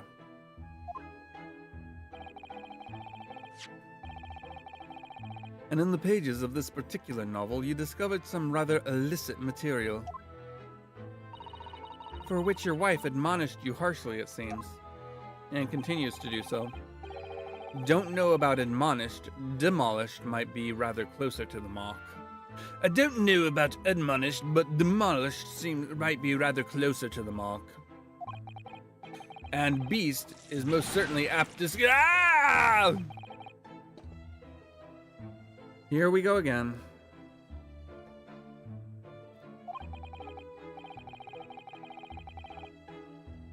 And the carpet was destroyed by a fire when the candle fell on the floor?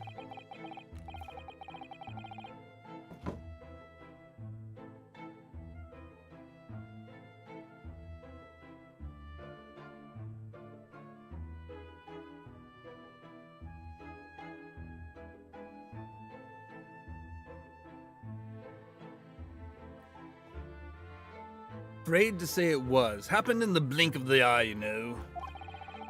The whole place filled with smoke. Couldn't see a bally thing. I was caught between the old sticks rage and the raging flames.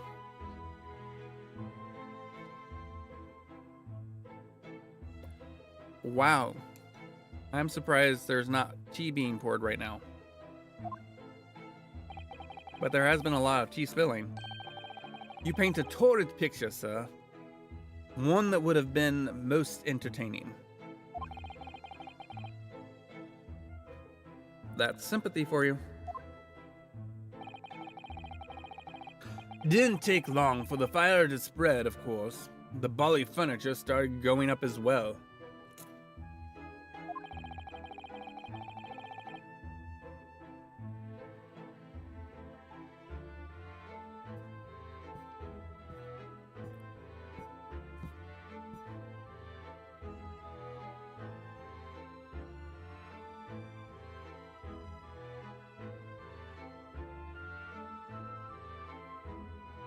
We've had to hide the mess behind that screen for the time being. Over here, Mr. Garrideb? Well, you have nothing more to hide now, if you'll allow me.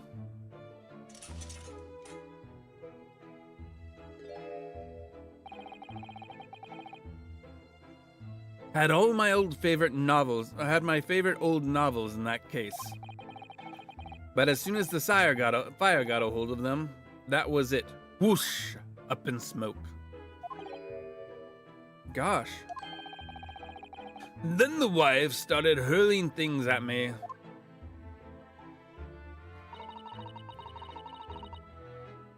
What a terrible sight it must have been. There was I, backed up against the window under heavy enemy fire, incendiary books incoming 10 to the dozen.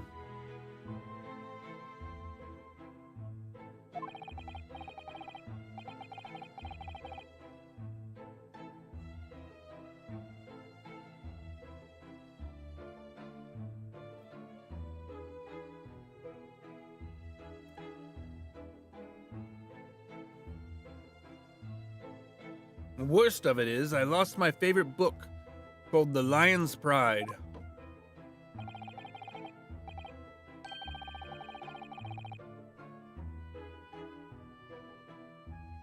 The Lion's Pride? Ah yes, your notorious love of big cats coming through again. I assure you the title did not influence my choice in the slightest.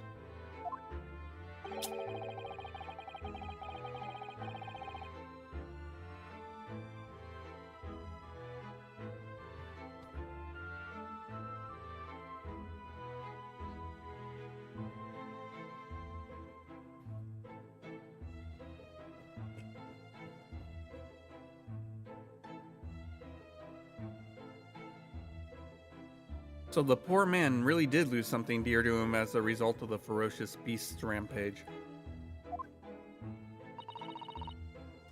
Mr. Sholmes' deductions turned out to be correct once again. After corrections.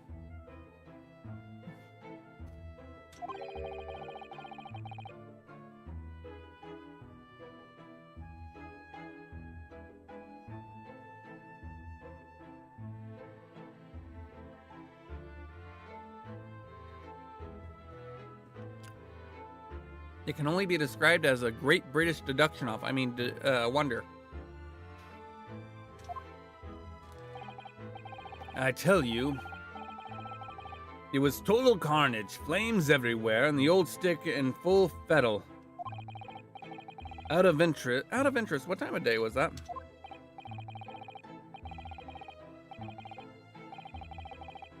Not sure I can remember. It was 2 days ago now. Let's see, around 5 o'clock, I think.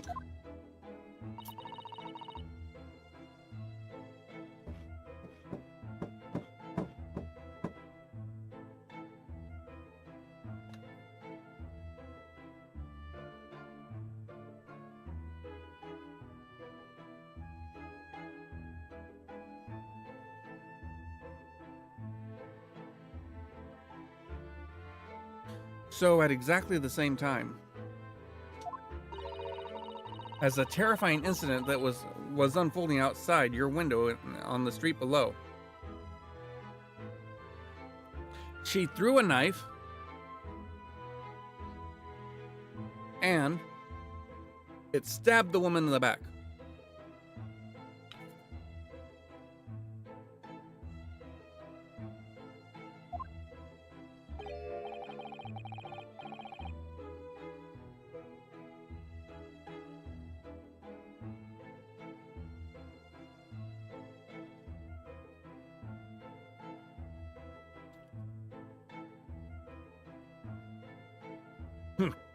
Even more terrifying on the inside, I can assure you.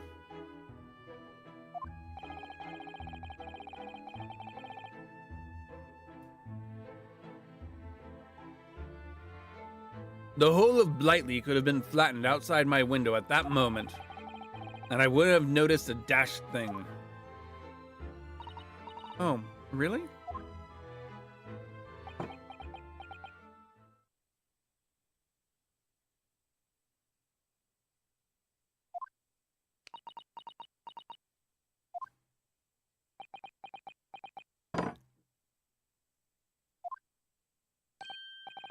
Mr. Sholmes?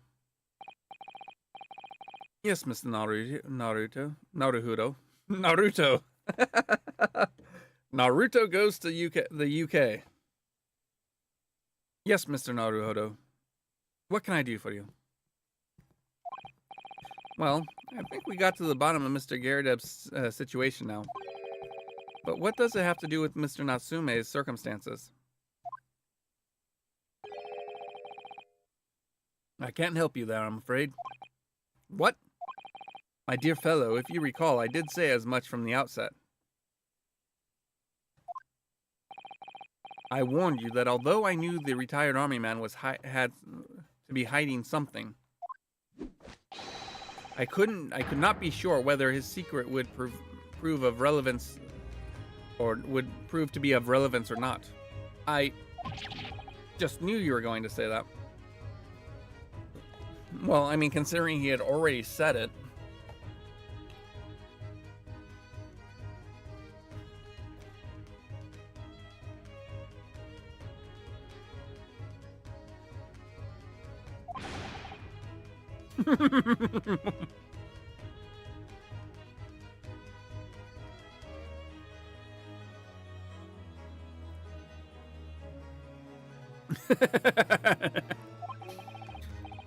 Now, Mr. Naruhodo, you mustn't lose heart.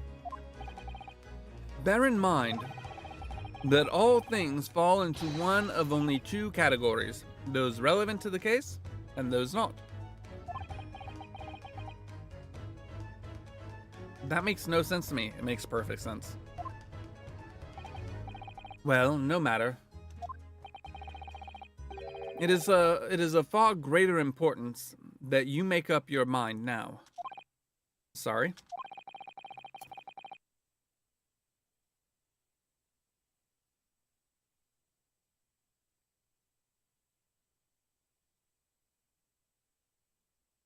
Mm-mm.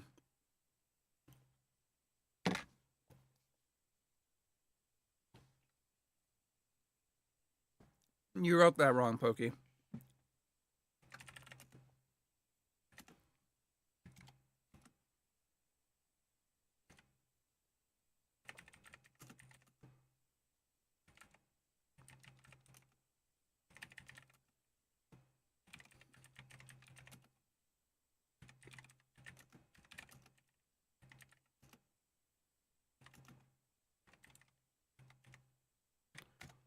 There you go. That's the way it's actually written.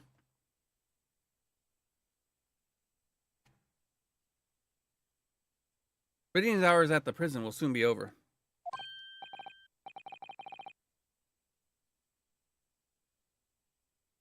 Oh no. Is it that time already?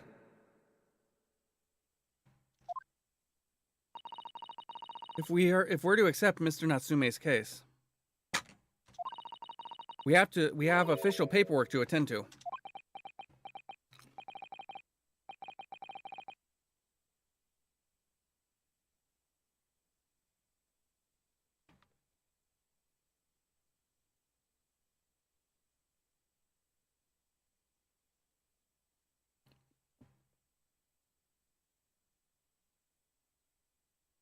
So that's it.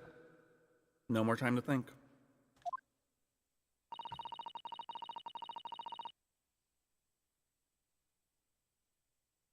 Perhaps you'd like to betake yourselves to bidding us farewell now. I must prepare supper for Mr. Garabet. Oh yes, I'm so sorry. Thank you both very much for your time. Sosuke-san will be waiting for us, and I'm going to have to give him an answer.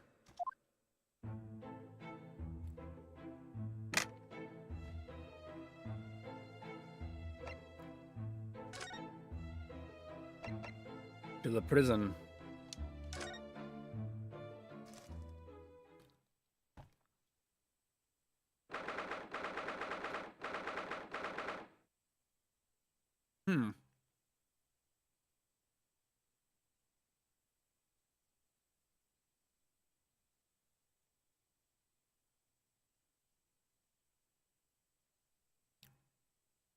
That's not the prison. 19th February, Briar Road.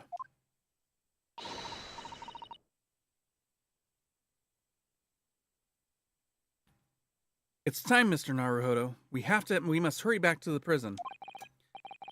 Yes, I know. Let's tell a care. Oh. What's the matter? Looks like something's going on over there in front of the Garadeb's house. Hmm?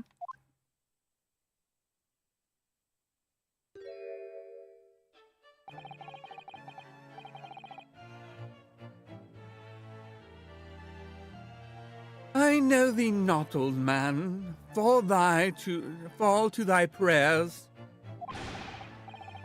Who are you calling old man, rum-looking nimny-pimney? There are more things in heaven and earth, Horatio, than are dreamt of in your philosophy. Who's this Horatio fellow, eh? What are you on about?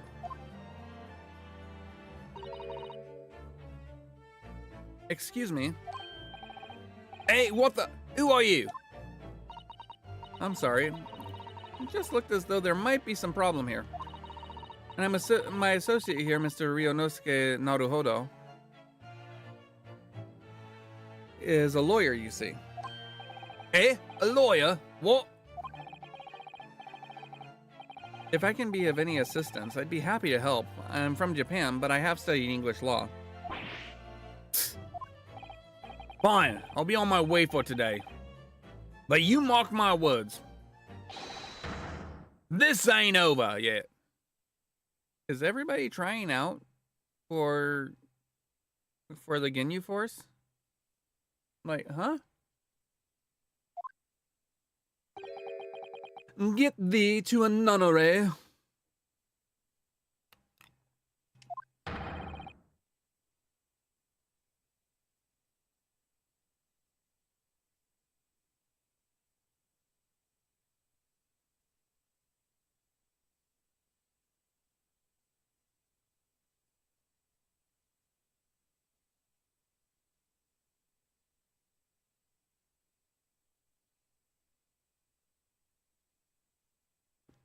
Do I look like a bloomin' nun to you?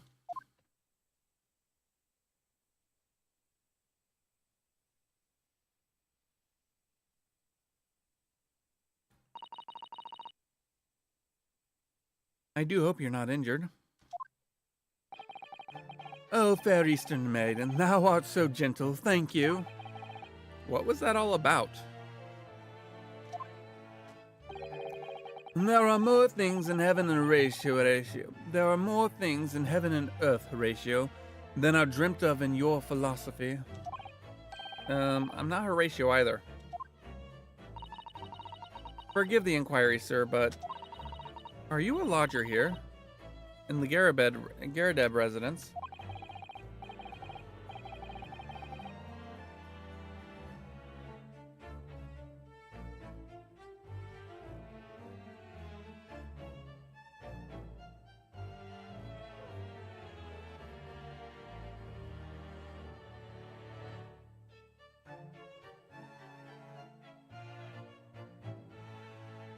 Oh, fair Eastern maiden, thou art so right. Yes, I do dwell in this humble abode.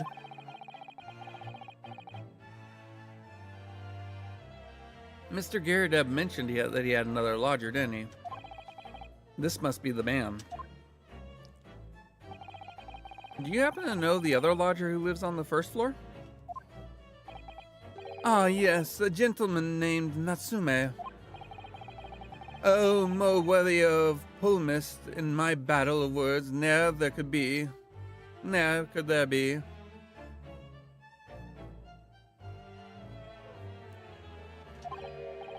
Sorry, battle, did you say? Who is the stronger, Hamlet or Macbeth? Mr. Natsume and I sparred long into the night. I see.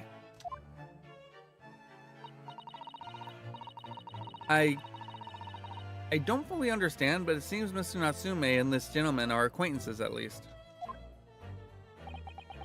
So, fair maiden, so good gentleman. I can tarry here no longer. Fare thee well. I didn't really understand him, but I think he's returned to his room.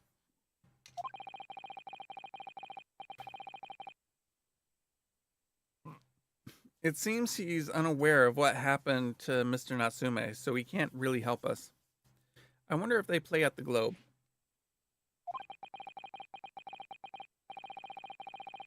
With Sosuke-san and that man as lodgers, the Garadeb house is certainly full of eccentrics.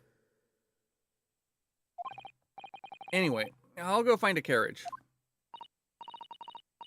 Yes, I'm sure Mr. Natsume is eagerly waiting our return. Let's hope we can get to the prison before visiting hours are over.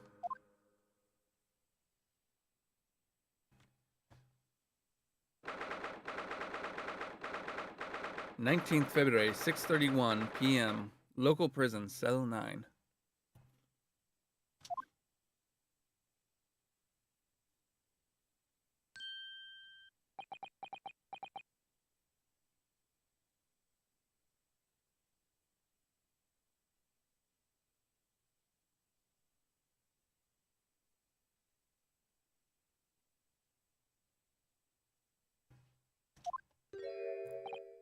Oh, it's you! You're here! You came!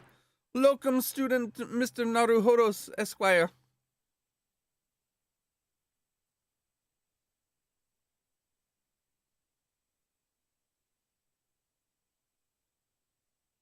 Oy vey. I can't believe you came back! I'm so touched!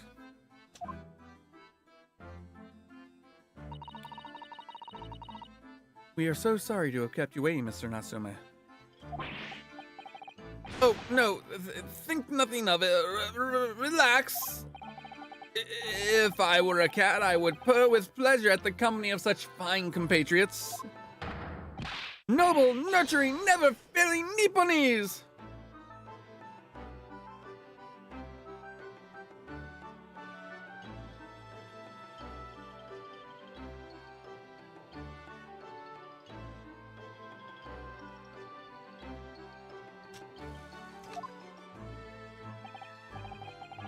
Oh, now let's not get carried away. Oh, I quite agree. There is nothing more reassuring than familiarity of one's native land. On the other hand... Oh.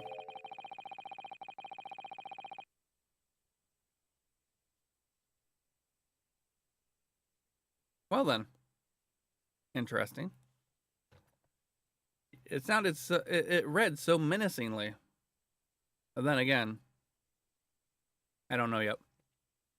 It is through friendship transcending international borders that one truly appreciates the fact. Such is my belief, at least. It's you! The miserable, rotten spy!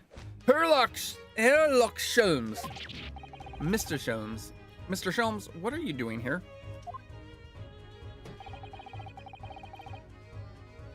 I have no intention of doing anything per se. Save observing, of course. Whatever do you mean, Mr. Sholmes? Well, having encountered some curious reading material in that gloomful room, and having unmasked the secret identity of that eccentric pair, I decided I should drop in on my way home to see how our divested friend is faring. Gloomful room? At least your accommodations here offers a window, my dear fellow. In that sense, it is the superior option. Anyway, I must commend you on your taste in books. My day has been a delight and cost me not a penny. You! How dare you, Herlock Sholmes!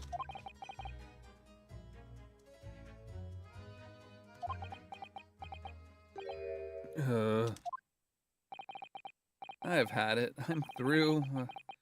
I'm at the end of my rope.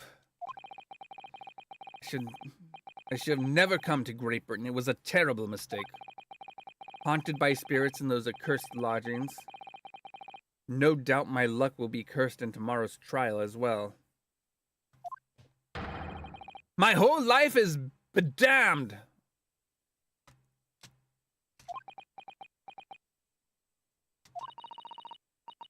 What are you thinking, Mr. Naruhodo? He mentioned that once before, didn't he? His lodgings were cursed, I mean. And there is much truth in Mr. Mustache's words. What? Cursed is a wholly appropriate description, I would say. For the man's lodgings are indeed for tomorrow's trial. For the man's lodgings and indeed for tomorrow's trial. What's that supposed to mean?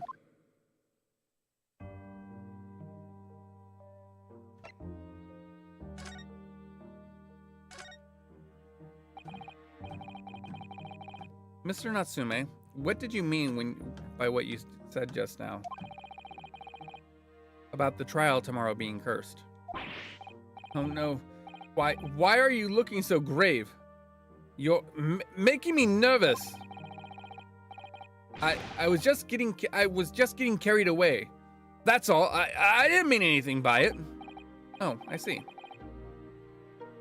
That's really agitated him. You don't mean the trial really is cursed somehow?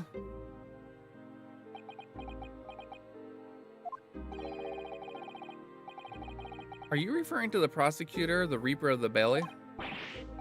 The Reaper? Oh no. What do you mean? Please, tell me! Surmise it succinctly in 16 salient words.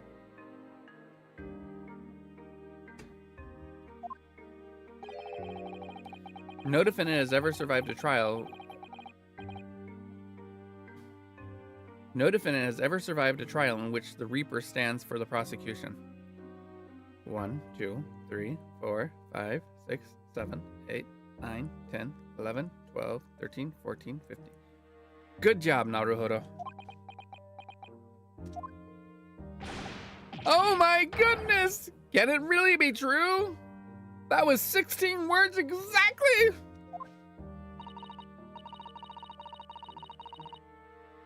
Yesterday, Mr. Naruhodo successfully defended someone against the Reaper. But then, after the trial was over, the defendant passed away in an unusual circumstance. Mr. McGilded. What?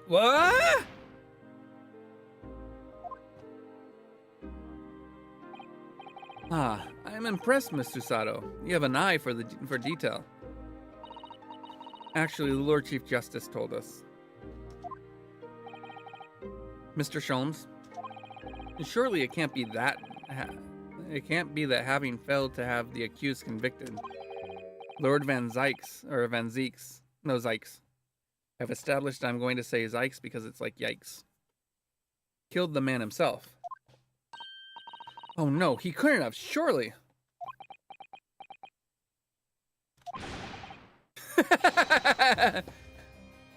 You have some wonderful notions. Sorry. The man isn't a mass murderer, he's a court prosecutor, dear fellow.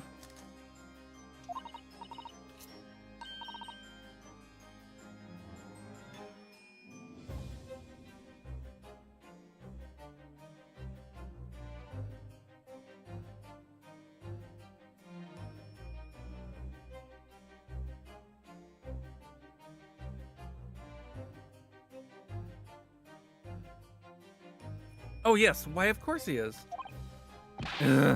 Of course he is, then why are you trying to scare me?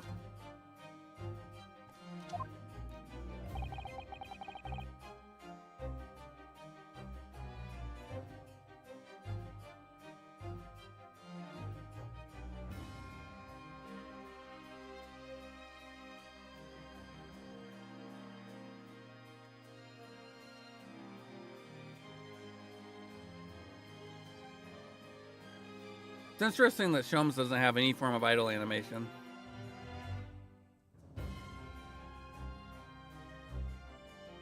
It could be said, however, that the real truth about the man is even more terrifying than your hypothesis.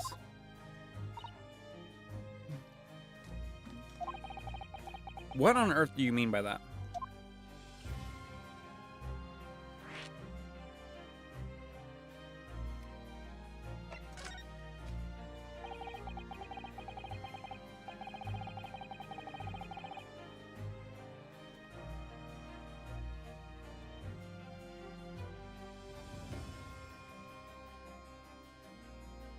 When you said accursed lodgings before, you were referring to your room at Mr. Garrideb's house, I assume.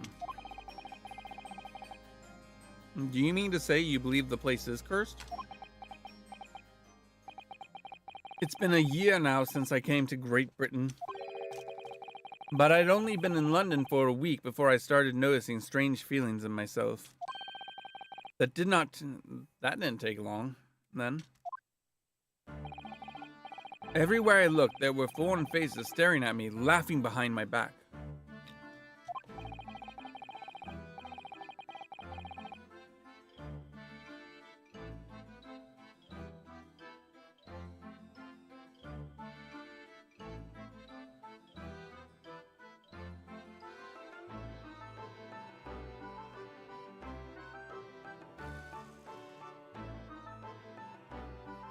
I was sure people were talking about me.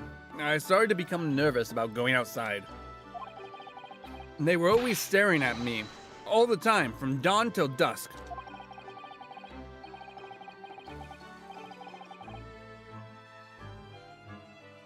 So I shut myself away in my room, but even that didn't help. The fear wouldn't go away. You must have been very lonely having been away from your homeland for such a long time. I've had to move a number of times, most recently to that room on Briar Road a week ago now. Are you dabbing? No, he's not dabbing. If he was dabbing, his right arm would be going across his face. No, this is more like a Michael Jackson dance move, where he has the hat and he puts his hand back.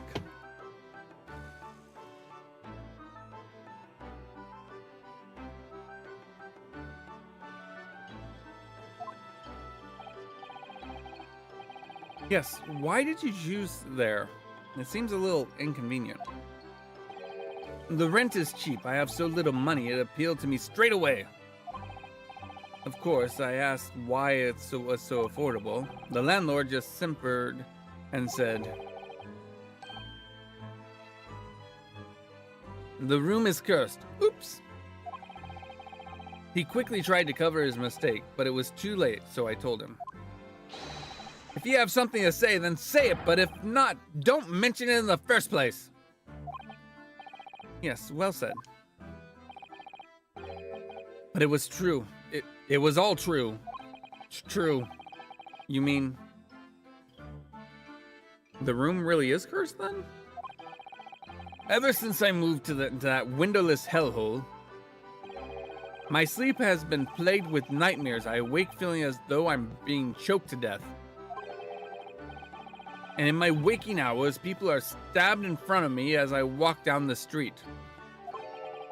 I'm branded a killer, thrown in prison, and nobody wants to know me. I'm surrounded by scary, sinister spirits.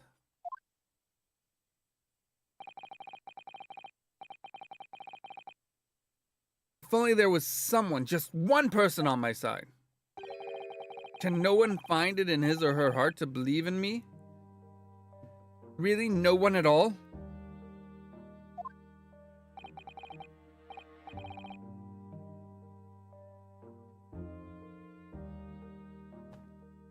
To believe? Yes.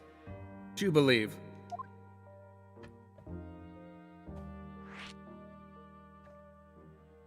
Hold on.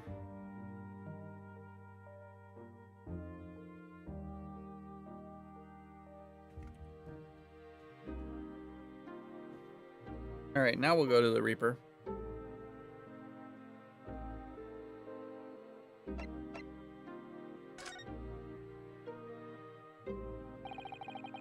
Van Zykes is quite an exceptional man. However, in London courts of law, exceptional does not equate to winning every case without exception. Ah, that's good.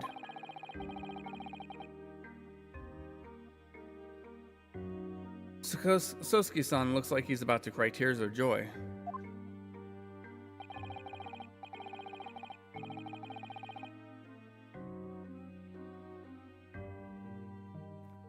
As you are no doubt aware, in a British criminal trial, there is both a judge and a jury.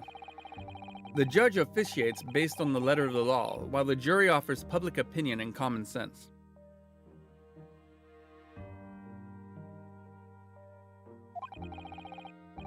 It is an excellent system whereby the defendant's guilt is considered from several points of view. However, public opinion in particular is somewhat easily manipulated. Right.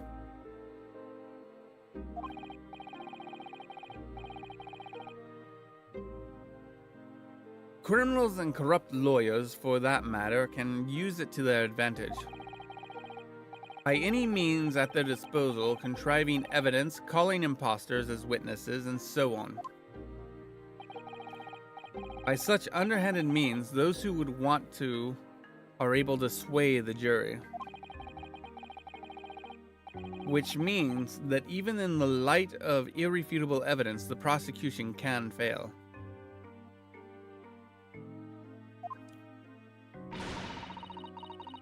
But it means a wrong verdict can be passed. Sadly, it is from time to time, my dear madam. It is simply the reality of the situation.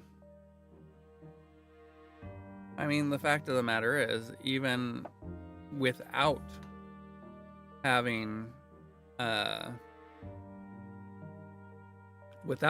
ability to, manipulate anything, it still results in wrong verdicts.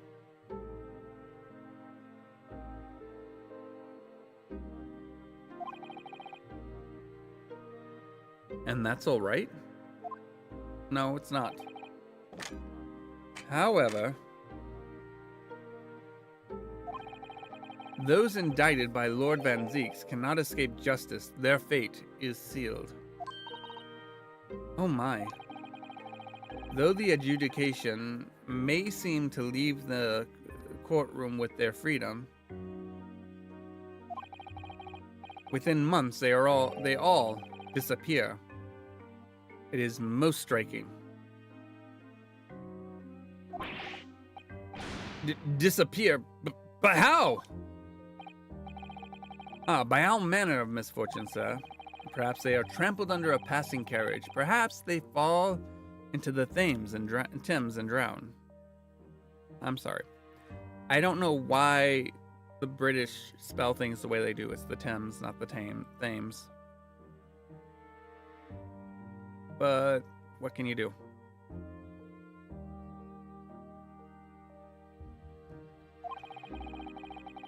Perhaps they are suddenly overcome by raging fever, or perhaps attacked by a highwayman. Oh, no, no, no, no. All examples of the reality of the events here in London, I'm afraid, Mr. Naruhodo. You forgot being incinerated in the crime scene. I knew it. I'm a dead dodo done for doomed.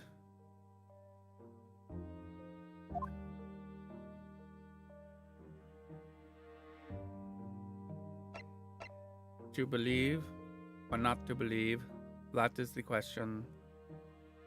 For whether it is nobler to love and lost than never loved at all.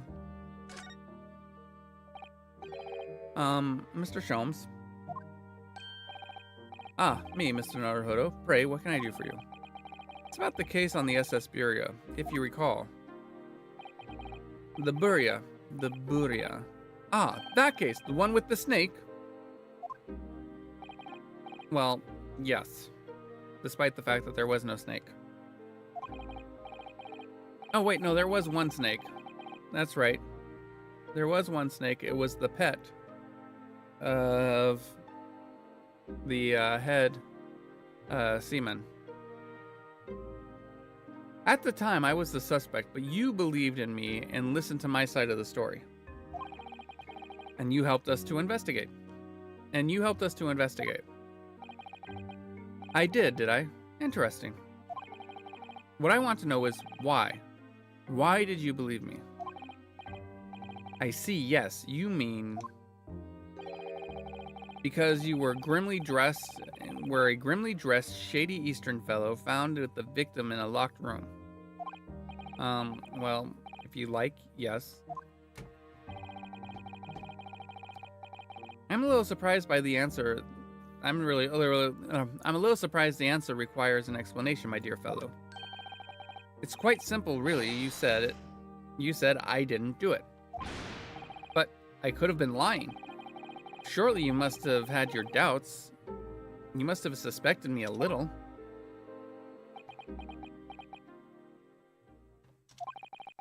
I think perhaps you have misunderstood. I neither recall believing in you, nor in that which you were telling me. What? You see, the only thing I believe in are those I choose to believe in. What do you mean, Mr. Sholmes? I make up my own mind about what is to be believed and what is not.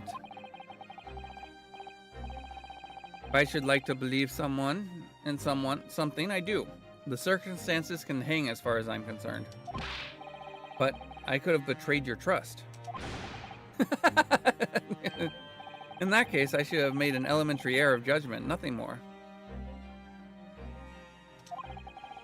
Betrayal of trust is an overused excuse, in my opinion. Meaning, whether or not one should trust another is the final analysis down to oneself. It is a matter of whether or not one can trust oneself. Yes, he's right! Locum student Naruhodo Esquire.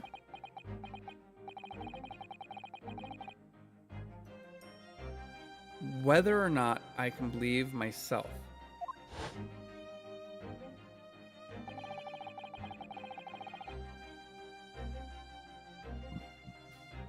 A defense lawyer is only as good as his faith in his client. And that comes down to how much faith he has in himself.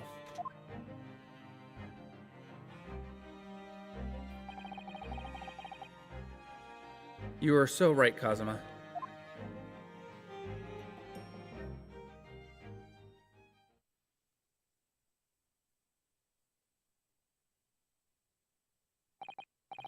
Well, my dear fellows, it is time we are leaving, I believe. Already? Visiting hours are over. The guards will be here shortly to escort us out. There is a restaurant near here that serves excellent trout. Would you care to join me? Oh dear, there's never enough time, is there?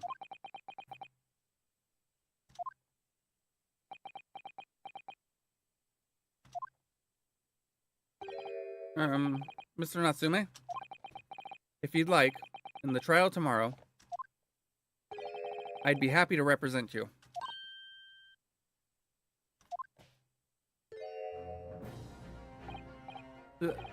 Locum student Mr. Naruhodo Esquire. As I said, I only experienced a British courtroom for the first time yesterday. And although the man was representing was found not guilty, I lost sight of something crucial. Something crucial? What to believe in? The defendant, justice, or the truth? How to believe in even.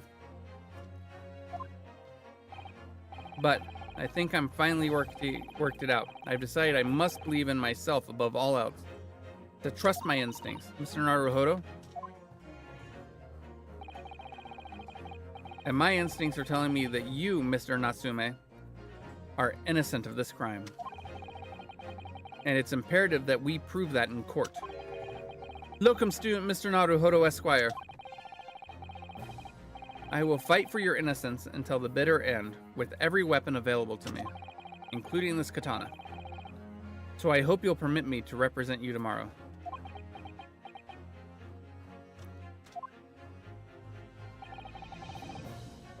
As I said when we first met, I'd like to entrust my fate to someone who will listen to me in my native tongue. Of course, Mr. Natsume. It would be fair to say, Mr. Naruhodo, that your mind was, in many ways, made up from the outset. You merely needed the events of today to fully realize it. Yes, I think you're right about that.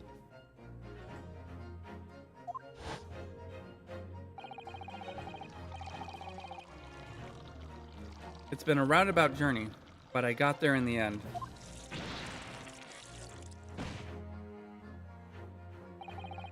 Mr. Sato? Yes? Would you be willing to stand by my side tomorrow and help me in court? Absolutely. As I said this morning, you may consider me your personal judicial assistant.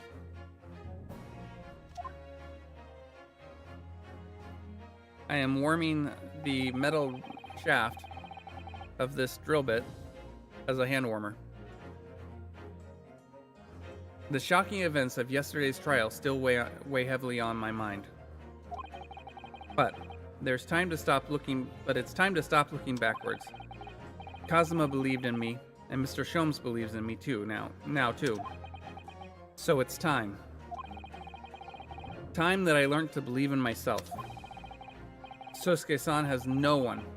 He's all alone. So it's my job to help him to fight his corner. Tomorrow, in the courtroom, with all the strength I can muster.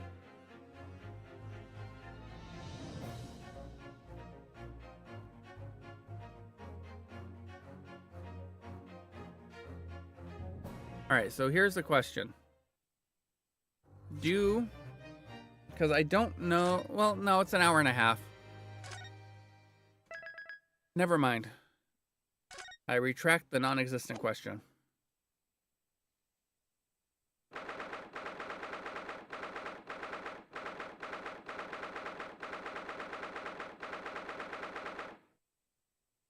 20th of February, 9:23 a.m. The Old Bailey, defendant's lobby, defendant's antechamber. Well, I never expected this. Who would have thought we'd be back here again so soon? We are on a study tour of Great Britain with the intention of learning the country's legal practices. Well, even if it was an hour, that question would then still be said. But it's an hour and a half. In order to research the latest court procedures here, we need as much court experience as possible.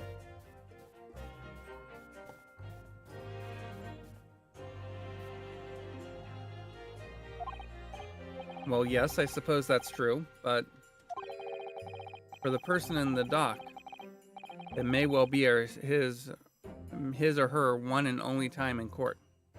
Could be life-changing. 13 minutes after you left, Pokey.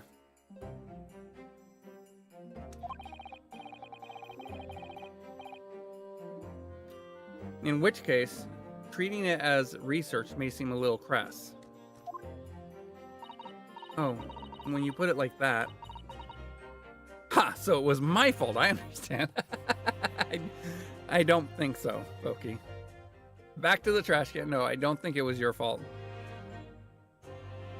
Oh, when you put it like that, you're quite right. Good morning!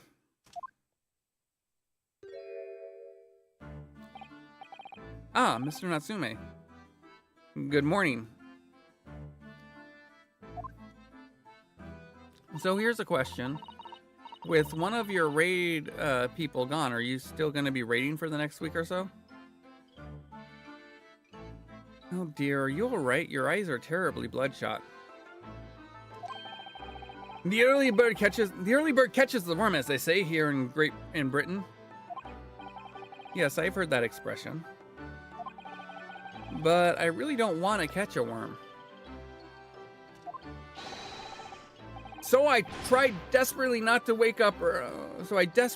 not to wake up early, but I was so worried I couldn't catch a wink.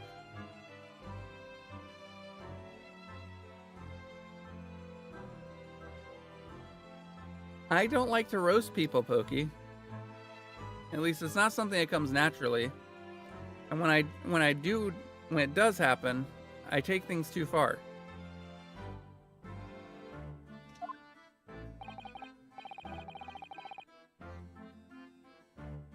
You can't be a good mod then. I'm a supportive person, Pokey. And now I'm absolutely exhausted as a result. Do all literary people take things so literally?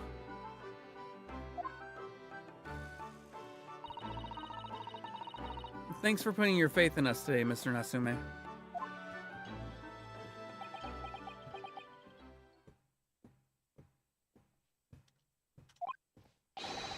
I wish I had 9 lives. My whole future hangs in the balance. I'm too terrified to tremble.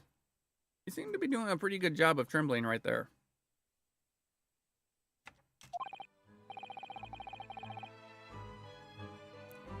Really? Because I can feel tremors through the floor. In the floor. I can't do this. I can't take it. Sosuke, Sosuke, I read his name. Although locum student Mr. Naruhodo Esquire. Yes. I caught a glimpse of the public gallery as I walked by the courtroom.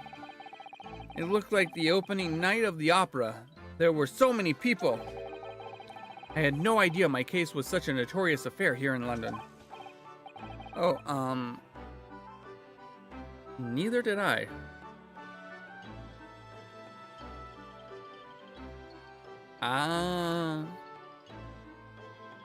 That's fair. Do you know why that might be, Miss Susato? I'm sorry, Mr. Naruhodo, but I have no idea. So that all-knowing look on your face is just a coincidence, then, is it? Don't hide the truth from me. It's because of the Reaper, isn't it? Lord Van Zykes. Is that right, Mr. Sato? I purchased as many different newspapers as I could find this morning, and yes, Lord Van Zykes is on the front page of every one. I knew it. Sometime after the prosecutor was dubbed the Reaper of the Bailey, he stopped appearing in court. It seems. It's been several years now, in fact. Until the day before yesterday. Yes, Inspector Gregson told us something similar, didn't he? As did Mr. McGill did.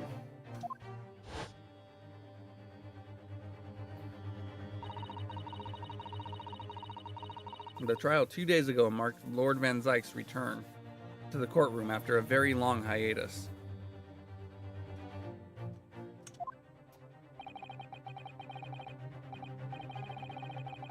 The trial of Magnus McGilded.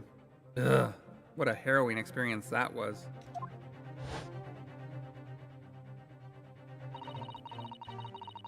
I believe that appearance made even greater waves here in the capital than today's.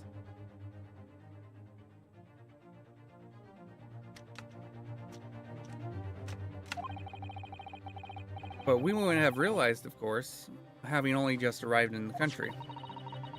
Why is the Reaper back in the Bailey so soon? For what appears to be a mundane murder? That's the question the papers are asking. And they are speculating various answers. Mundane! Mundane! This is the most significant saga of the century to some of us. I think it may be among the most significant sagas of your life. Oh dear, I meant no offense, Mr. Natsume. But that is how the papers are describing it. Well, at least forget the fact that it couldn't... Well, at least forget the fact that it could spark an international incident. Obviously, the reappearance of this infinite prosecutor has caught some people's attention.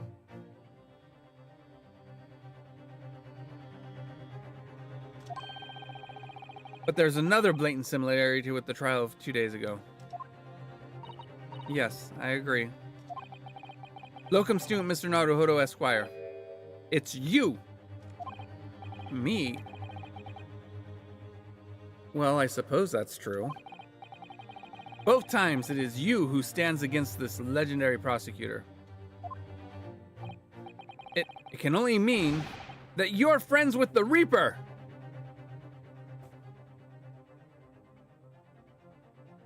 I imagine for most people, Sentry in life is the same. No, for most people, Sentry in life, one is generally about 2/3 the other. At least at this junction in history. Please, I don't rub shoulders with Deathbringers. I'm afraid there's only one other explanation. It can only be another example, Mr. Naruhodo, of your uncommon bad luck.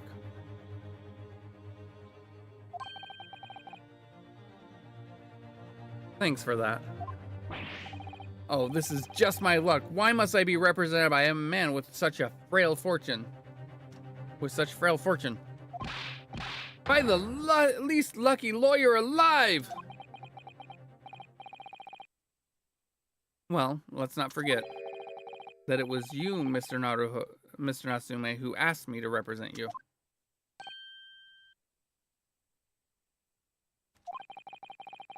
Yes, it's true that I'm just a student, new to London, with little in the way of experience or skills or luck.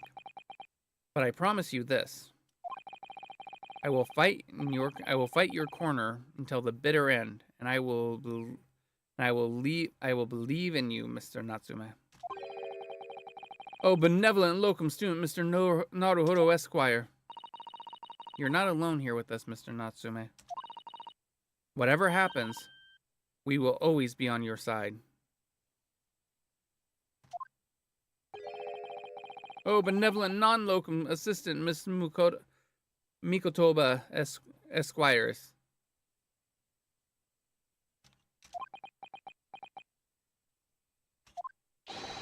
I am in your debt forever. I shall never forget this great kindness for as long as I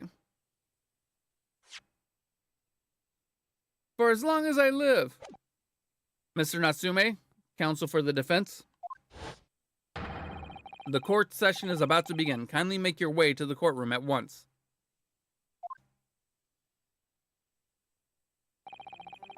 All right then, Mr. Natsume. It's time. Let's go.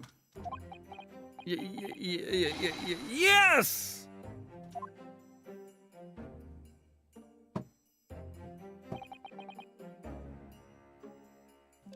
This is it. My second appearance in a British courtroom. And my second trial against the Reaper. I hope you're watching over me, Kazuma. Because this time, I won't let my faith waver. I'll believe in my client to the last. Just like you believed in me. I believe I can do this now. I'm ready for this fight.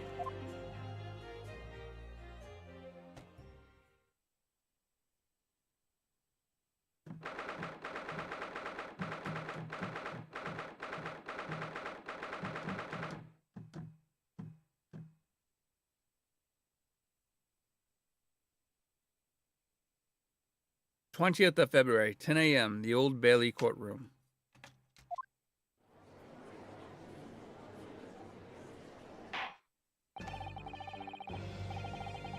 In the name of Her Majesty the Queen, I hereby declare this court to be in session. I now call upon the counsels for the prosecution and defense declare their willingness to proceed. The prosecution is fully prepared, my lord. The defense is ready, my lord. The Nipponese are a truly fascinating breed. Sorry, what? Lord Strongheart has told me all about you. That you are a student who arrived in London but 2 days ago, a mere amateur. Do you have a point? Being a compatriot, you feel compelled to try to help the accused, I suppose. Typical Nipponese arrogance. Forgive me, but I do not believe arrogance is an appropriate description. Susato-san. At our previous encounter, the defense was found to be innocent. The defendant was found to be innocent.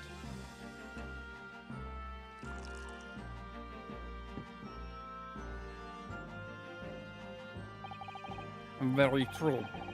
And the most fascinating, if dark, trial it was, too. The tragic conclusion came later, of course. Here's to the acquitted and his unfortunate violent end.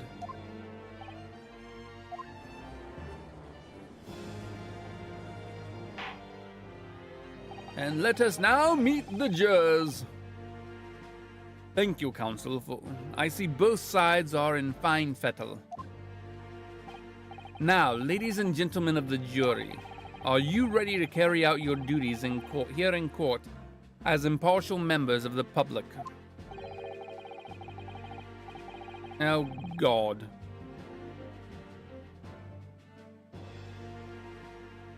It's Mr. Fairplay. You never knew when you might be down on your luck, but I believe in fair play for everyone. Well, I must warn you, I'm rather more ruthless than I appear. Oh, well, not me. What you see is what you get. I'm a peace-loving fellow.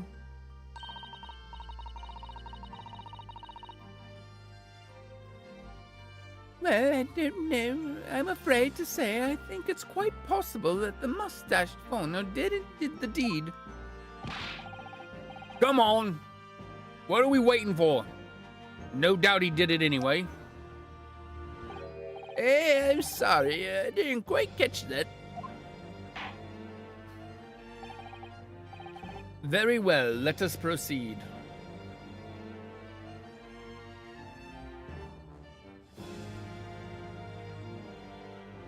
All right. Raise your hands if you see any problems with this jury.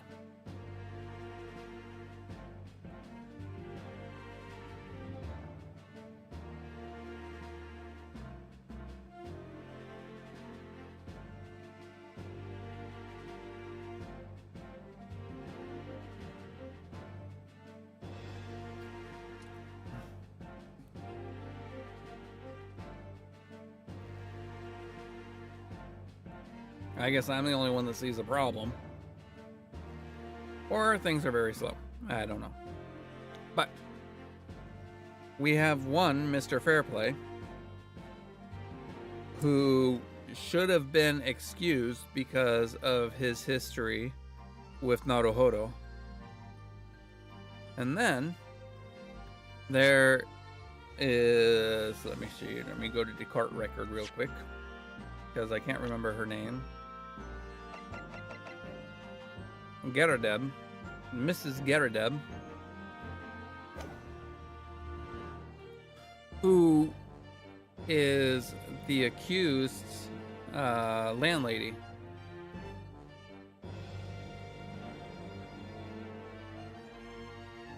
Both of those people should be excused from the jury,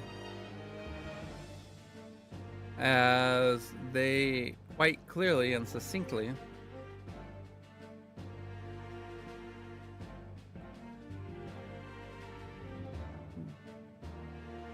there's not that many people in London, okay? They have to take what they can get.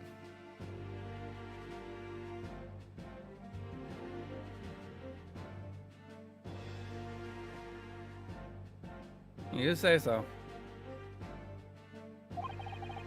Your opening statement, if you please, Lord Van Zykes. Very recently, Great Britain signed an alliance with a rising power in the Far East.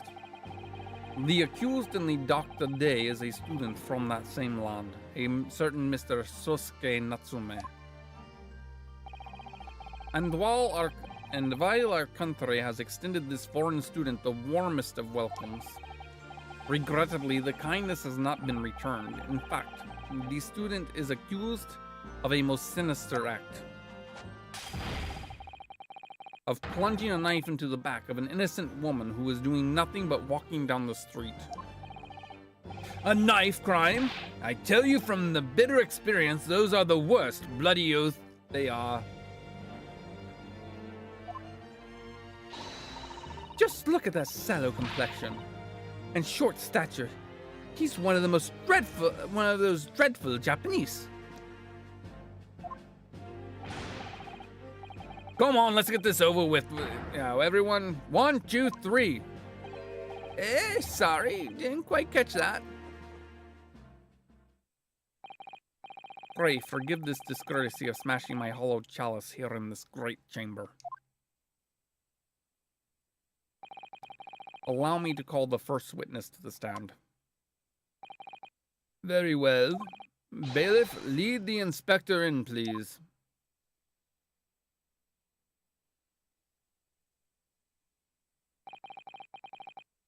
Your name and occupation, please.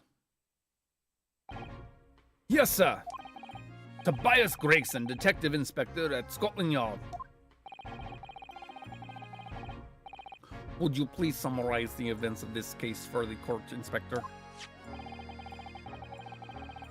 The victim is thought to be a young woman in her 20s by the name of Olivia Green. Olive Green.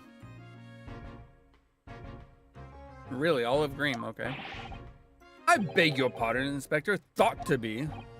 Yes, having been stabbed in the back by her attacker's knife, the victim fell unconscious. That was 3 days ago, and she's been comatose ever since. What? So they don't even know who she is for sure? Comatose, I see, but her life is not in danger. Fortunately for the Eastern student, the charge will not be murder. Pray elaborate on the details, Inspector. Sir, if I could ask everyone to look at this street map.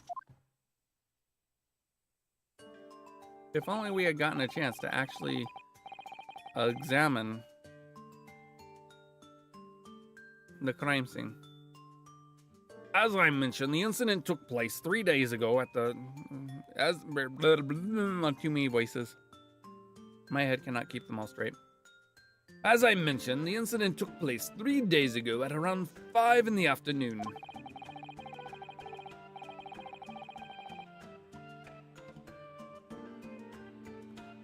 Apparently not.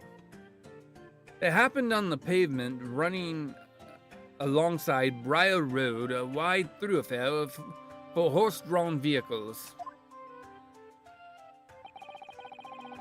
It had not been long since it stopped snowing as the victim, Miss Green, was walking down the street. Out of the blue, she was approached from behind by the accused and stabbed in the back. Luckily, the young lady's life was spared and she is currently being treated in one of the city's hospitals. But being unconscious as she is, we've been unable to take a statement from her, of course. This is the case file with everything we know about the victim so far. Motive? Yeah. Granted, you don't actually need motive, apparently. Thank you, Inspector. We will accept the documents as evidence, if you please. The case file has been entered into the court record.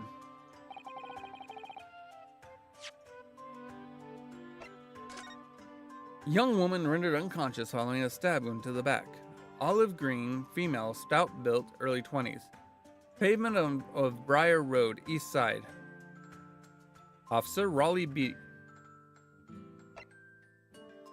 The victim remains unconscious. Her name was gleaned from her personal effects. There you go. Other details are unknown. Apart from a single stab wound from a large knife, no other signs of injury were observed. The assailant was seen running away by the reporting officer and was successfully arrested the following day. By the way, did I mention the double homicide that happened near me recently? Nope. What of the weapon that was used? Sir, I have it here. It was removed from the victim's back.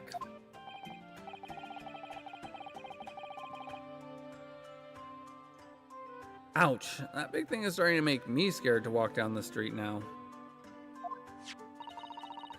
With a heavy blade like that, almost anybody could have been able to stab the poor woman.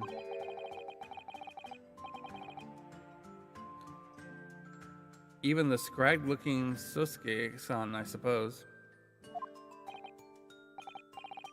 A common or garden jackknife. I would say rather nondescript. Thank you, Inspector. The court accepts the blade as evidence. The jackknife has been entered into the court record. Now then, what do we know of the motive? Money or valuables, I presume.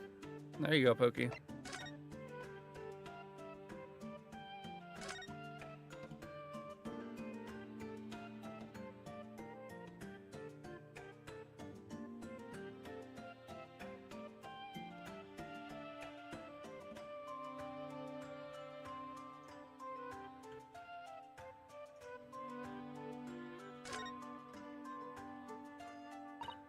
Oh, look here, Mr. Naruhodo. Just at the tip.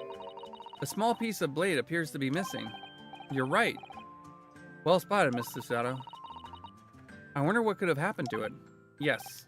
You don't think could still be lodged in the victim, do you? Oh dear, I do hope not. That sounds terribly painful.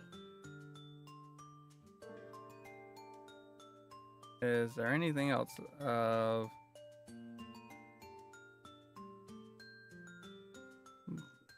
Doesn't appear that there's anything else of note.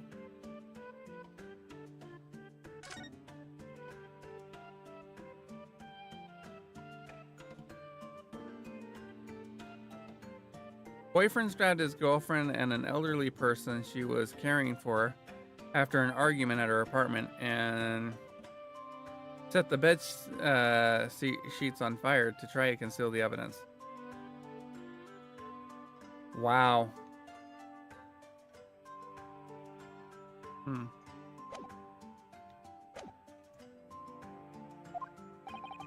From what we can tell by looking at the woman's possessions, it seems like she's poor a student herself.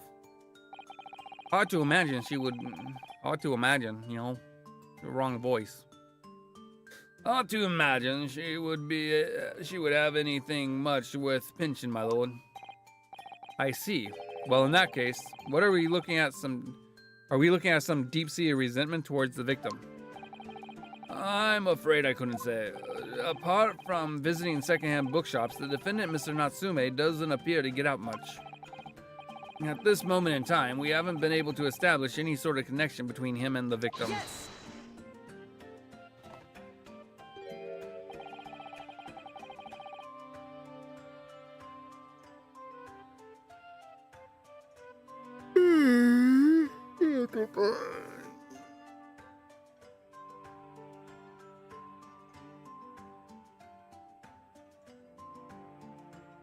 Why?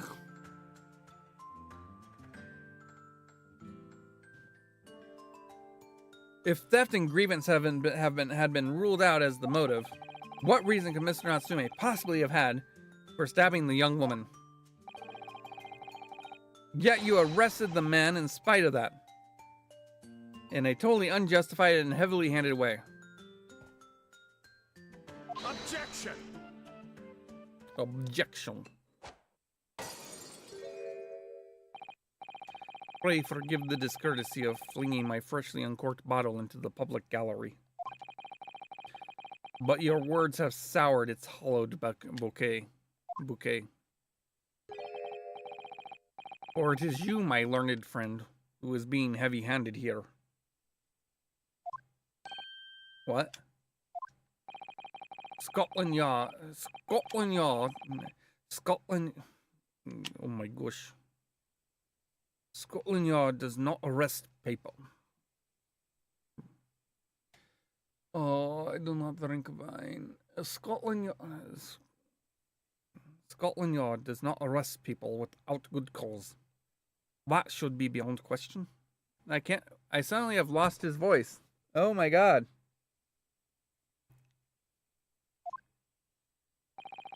Inspector Gregson, the prosecution calls for your formal testimony. Explain to the court precisely what the constabulary came to arrest, why the constabulary came to arrest the Nipponiese student. I've completely lost his voice. I can't remember it now. I can't get back to it. Yes, sir.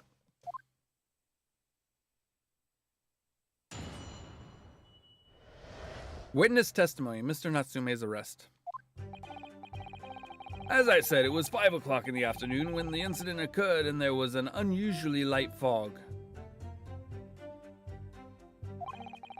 Visibility was reasonably good and there was no one else about but the victim and the accused. Out of the blue, the victim was stabbed from behind and subsequently collapsed on the pavement. The accused ran off, scattering his belongings all over the floor. Those being a number of old books he just bought. He was on his way home from the bookshop, it seems. It was just a matter of working out who the books belonged to, and we found the bloke to arrest him.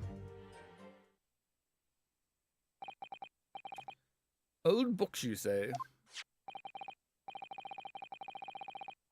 Yes, my lord. I have a photograph here of the scene of the crime, taken immediately after the incident.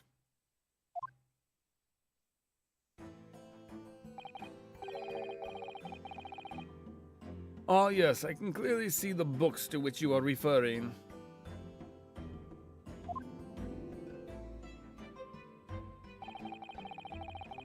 I will take that photographic print as evidence, please, Inspector. The crime scene photograph has been entered into the court record. You Nipponese spineless breed, too cowardly to admit defeat. denying everything despite overwhelming evidence to the contrary.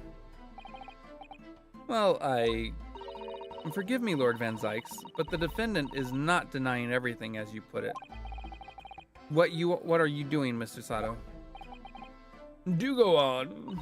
Mr. Natsume has admitted to playing some part in the incident. Isn't that right, Mr. Naruhodo? Well, now that you mention it. When we visited him in prison yesterday, he did tell us what had all happened.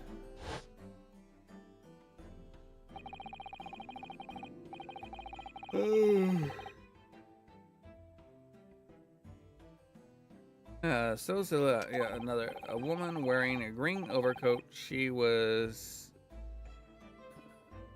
and just, yep. When I went to overtake her, she suddenly let out a scream and collapsed onto the cold, hard slabs of the stone at my feet. I was terrified. I had to get away from there. So I ran as fast as my legs would carry me back to my accursed lodgings. Everything's so accursed with him. A green overcoat. Well, that's exactly what the woman in the print was wearing. I don't have a... Oh my, a photographic print in full color. What will the word come up with next? The defendant had done nothing more than admit he'd fled the scene of a terrifying incident. That does not mean he's guilty of the heinous crime of stabbing the woman in the back. There was nobody else at the time, just the two of them, the victim and the accused. In other words, there is nobody else who could possibly have stabbed the woman. A fact that the accused concedes.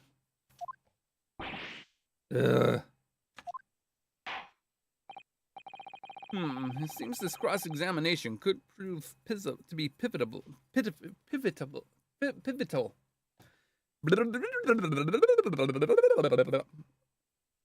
seems this cross-examination could prove to be pivotal. Counsel. Proceed, please. Yes, my lord. Nothing for it. I have to use this cross-examination to turn the tables. Here, it is our only chance.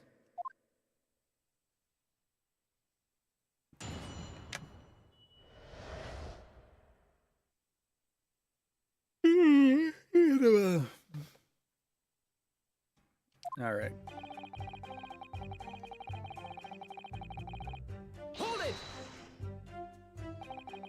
A light fog, you say? Well, light for London. You could say the opposite of that. Oh, you could say the opposite of the street for once. You could see the opposite side of the... Oh my god. Yeah. Well, light for London, you could see the opposite side of the street for once. Not much farther, though. That's light, is it? Around these parts, yes. Not something I'd expect a Japanese fellow like yourself to know, of course. Remember that London is famous for its fog. But in my country, people usually imagine that it gives the city a rather beautiful appearance. How quaint. Yes, well, it's not something us Londoners tend to romanticize, as I expect you can appreciate. I see. At this time of year, the fog causes a large number of accidents, especially when it's heavy. Sometimes you can't even see your own hand at the end of your arm. Indeed, the other day I was very nearly trampled by a horse before I could see the carriage they were pulling.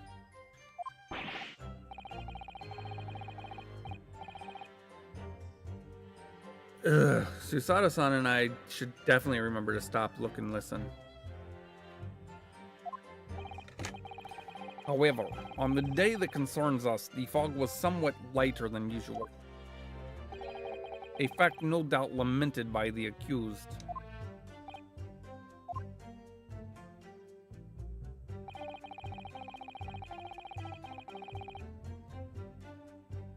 Hold it! How are you able to state that with any certainty? Quite simply, my learned friend. Because that is what the witness to this crime has told us. Ah, yes, Inspector Gregson mentioned the witnesses yesterday, didn't he? That's right, one of them is a policeman, I believe, from Scotland Yard. Well, that's correct, ma'am. Whoopsie. That's correct, ma'am. Then we must hear their testimony. The prosecution will of course call them to the stand should it be necessary. But wait a minute. At 5 o'clock in the afternoon, in the middle of winter, it would have been dark already. No matter how light the fog might have been, no one could have seen. I am unaware of the situation on your tiny island in the east. But here in the capital city of Great Britain, all main roads are illuminated in the night by gas streetlights. Ah. The prosecution believes there would have been ample light by which the witnesses to witness the crime. And quite, here in London, for the first time in history, mankind has completely conquered the darkness. Not by modern standards. Which means we really need to hear those witnesses' statements. If I could just get through the fog of this cross-examination, maybe we'll be able to. It seems the counsel is for the defense is taking stock. Continue with your testimony, Inspector.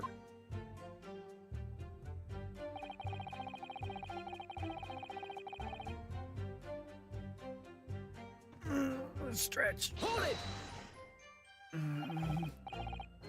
From behind, you say? That's right, as you can see from this print. Yes, quite so, Inspector. The handle of the weapon is clearly protruding from the victim's back.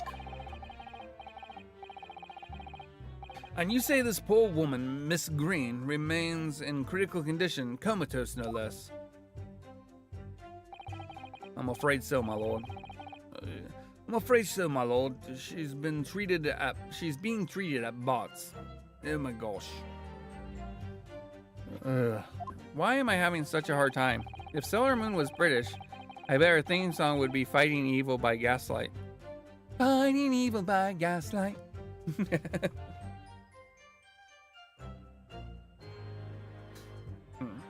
Yes, well, I was hoping that she'd come around before the trial started so I could take a statement, but it wasn't to be.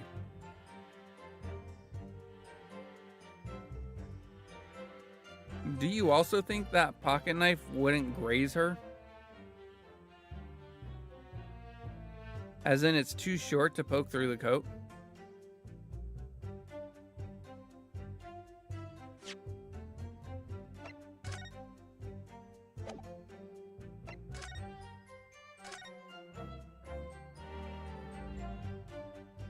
Let's see, it's about here. It's roughly here that's sticking out. So it's that long.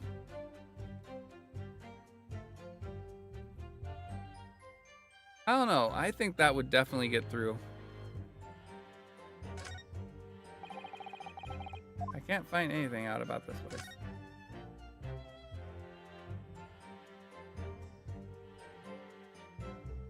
I feel like there must be something else about this pocket knife I'm not seeing, but I'm not... Like, I can open it.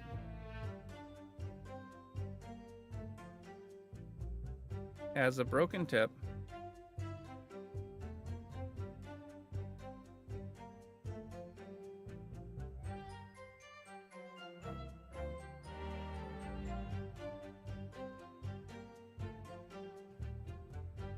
I feel like there must be something else about it, but I don't know what it is.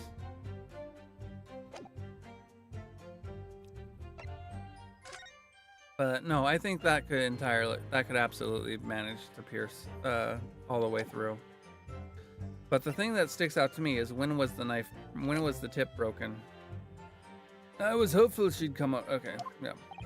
Yes, that is indeed a pity. It would have been most illuminating to hear the victim's own account of events. luck is on your side, your client's side, it seems. On the contrary, my client has been exceedingly unlucky. Your force of tone is seriously undermined by those disturbingly wide eyes, I'm afraid. Ugh. Alright. Hold it! Hold it. Mr. Natsume's belongings, I think you'll find in the photograph the print of the crime scene. I should actually take a closer look at that. Yes, the 3 books on the floor. That's right, my lord. Second-hand books they were, and irreparably damaged after falling into the snow, of course. The accused could easily have carried all 3 books in one hand, which means his other hand would have been free to wield the knife, for example. He's very clever, isn't he? Not really, because how would he have opened the knife? What do you mean? He's made it extremely hard for you to assert that Mr. Natsume's hand had his hands full with his books. He managed to close one avenue of escape we might have had before we even knew it was there. You mean to say the defendant was holding his belongings as he thrust the knife into the woman's back? That must be what happened. Oh, yes, that must be what happened, my lord. Yes, I can't. All right, let's take a look. Hold it!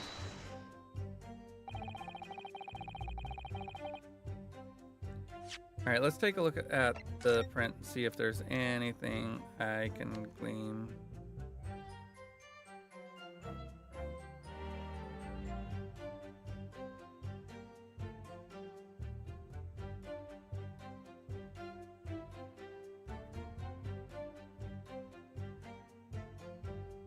There doesn't seem to be anything I can glean.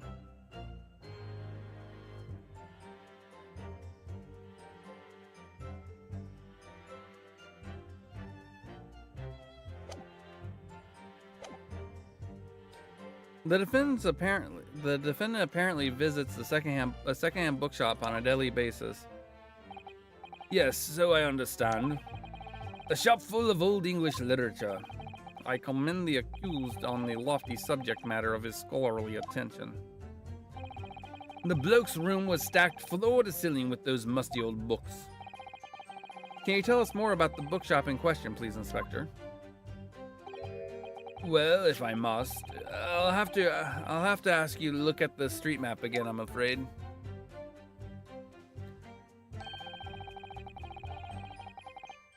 The closest secondhand bookshop to the accused lodgings is this place here, Bourbon Books.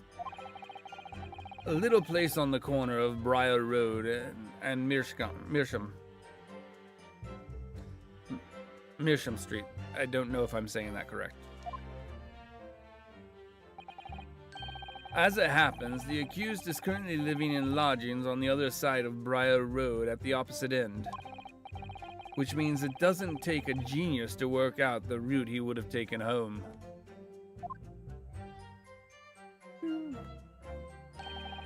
Something like this. Local maps information has been updated in the court record. Yes, I concur with your conclusion, Inspector. The defendant would certainly have passed the scene of the crime on his way home from that particular shop. Mr. Naruhodo, I think that what the inspector just told us could turn out to be of vital importance. Yes, I agree.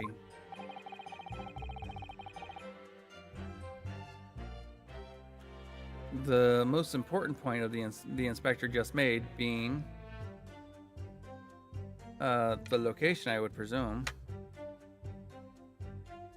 But first, cheeky save, because it is entirely possible that we're not going to get particularly far. The crucial detail you have just told the court, Inspector, is the location of the bookshop. I couldn't agree more. So, where is it exactly? Eh? Are you winding me up, Sunshine? I just explained that. I got the map out and everything, used red bloomin' ink, and drew the bloke's route home for you.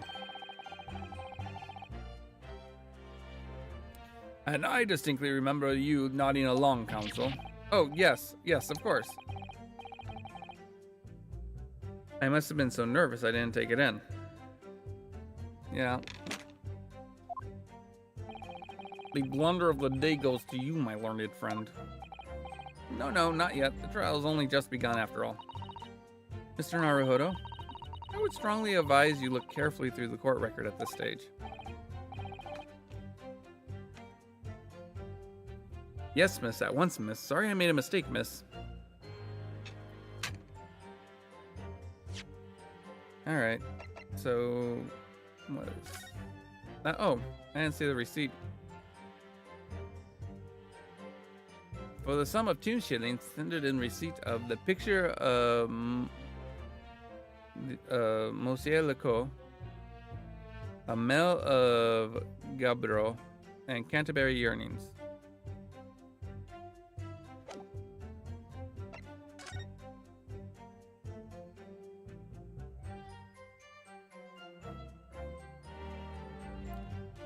Bourbon Books, The Lodging,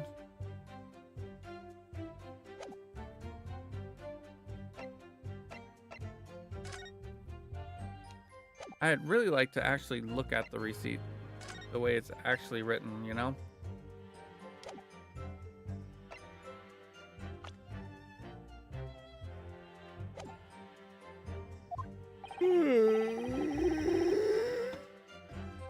Oh, sorry about that. Inspector, continue with your testimony, please.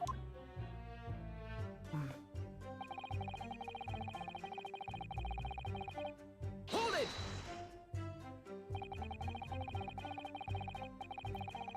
You asked for the help of the famous detective, Herlock Sholmes, to locate the defendant, I believe? Stuff and nonsense. Sorry. That Jack in the office, that busybody. Yes, sir. Well, that Jack in the office, that busybody, just comes and sticks his oar in whatever we ask him or not. But according to what I have here, Mr. Sholmes was shown to the scene of the crime by Scotland Yard detectives. Well, that was nothing to do with me. The lads at the scene must have done it without my permission. I tell them time and again, whenever something happens, send word to headquarters. Then follow your bloomin' instructions. I see.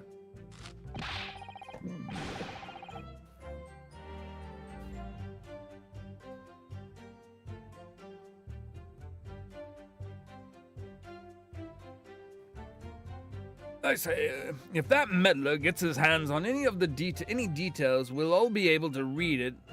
We'll all be reading it in Rance magazine next month, and you can bet your last farthing that it will be there. That I'll be in there too, stripped of all my hard work and on the case.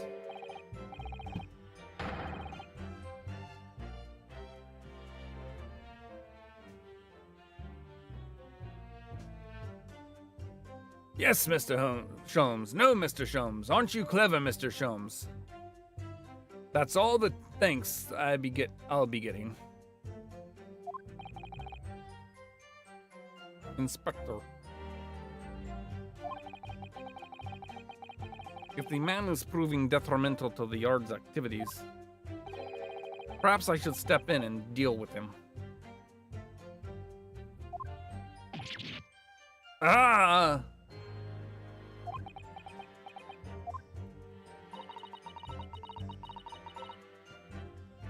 It appears Mr. Gregson is at a loss for words. Yes, the Reaper's words carry a lot of weight, obviously. Anyway, to the point. The point is this: that little Japanese bloke's already admitted it. He admitted that those books all over the pavement at the scene of the crime were the ones that he bought that day.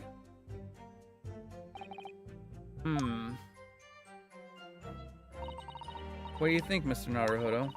You're unable to sway the jury during this cross-examination. I'm afraid that Mr. Natsume's fate will be sealed. Yes, they're sure to find him guilty. So one way or another, I have to expose an undeniable inconsistency in the inspector's testimony.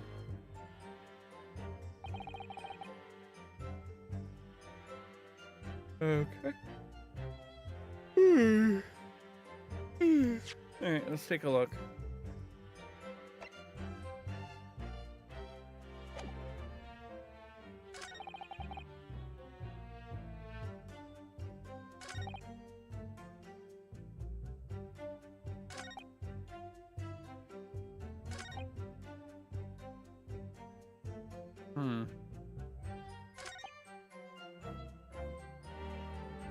It's just a matter of time.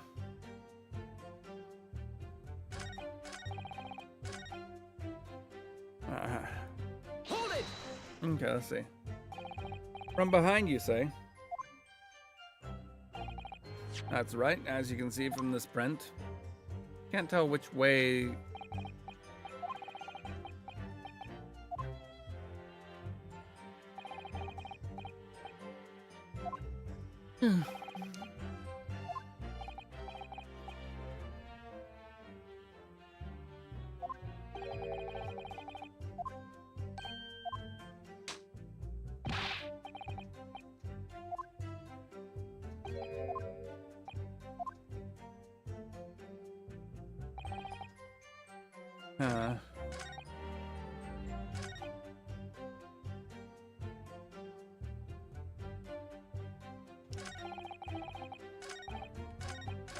Let's see. What did I miss? Couldn't see the opposite side. That's light, is it? Around these spots, yes. Not something I'd expect a Japanese toilet. But in my country, people usually imagine it gives just a rather beautiful appearance.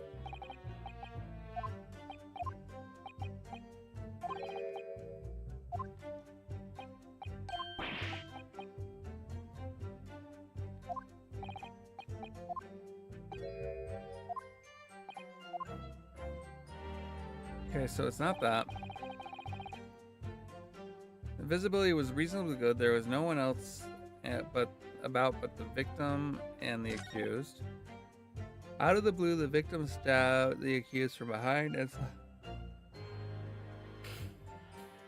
Out of the blue, the victim was stabbed from behind and subsequently collapsed on the pavement. The accused ran off, scattering his books on the floor. Those being a number of old books he just bought. He was on his way home from the bookshop, it seems.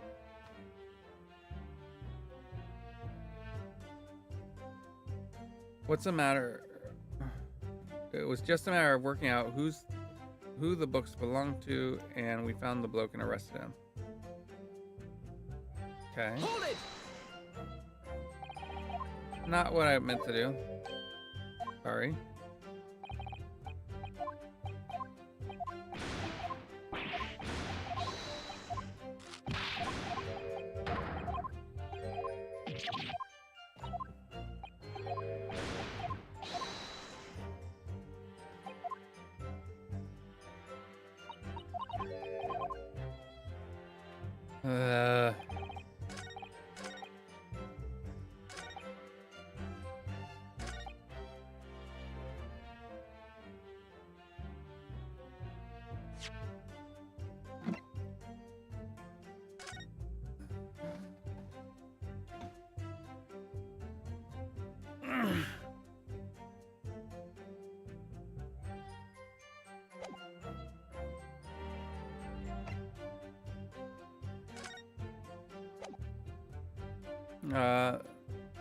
A receipt discovered in Natsume's room for some books they had purchased from.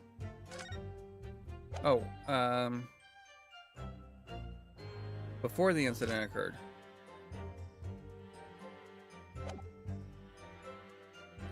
A receipt discovered in.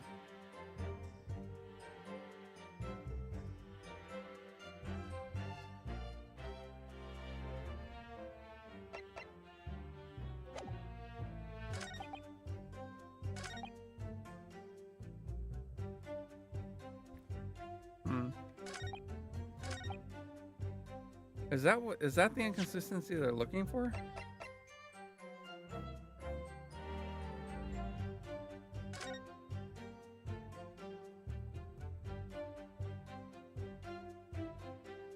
East side.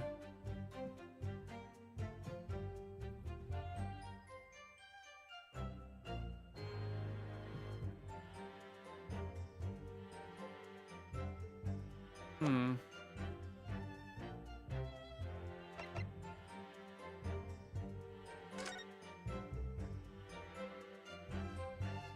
Why is the knife horizontal?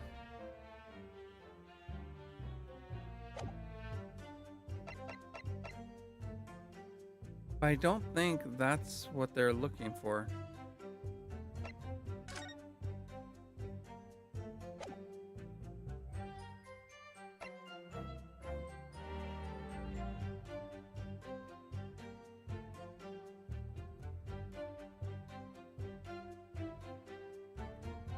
What is the contradiction we're looking for? I'm gonna do a quick BRB. Give me a few minutes. I appreciate everybody's patience.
Alright, I am back and I appreciate everybody's patience.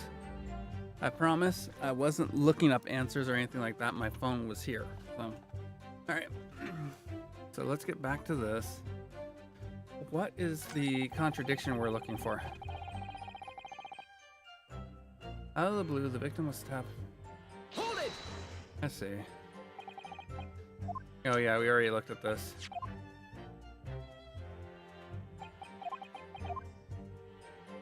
The knife was most likely held in the left hand.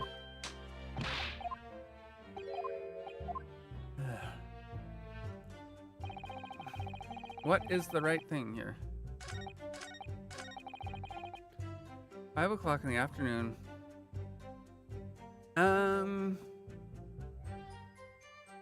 Maybe here. The receipts for 4:45 definitely wouldn't take I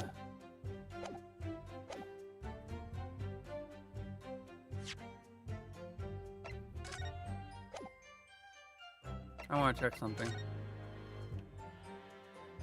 Nope. All right. Objection! Objection. It's not right. There's clearly something odd about that statement from the witness. Yep. I know, I'm being scummy. Save scummy. That's not it. Unless... Objection! Gosh darn it. Why? I don't like it that I'm having to throw spaghetti at the wall and see what sticks.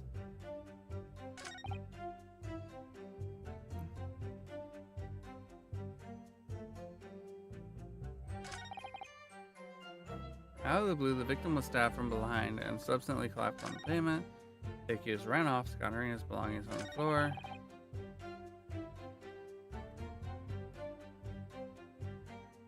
He was on his way home from the bookshop, it appears.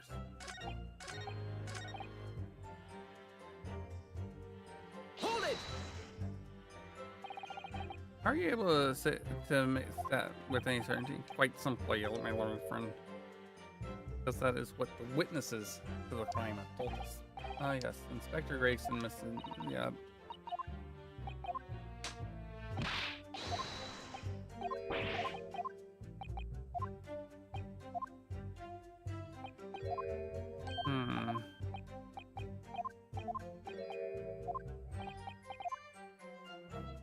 What am I missing?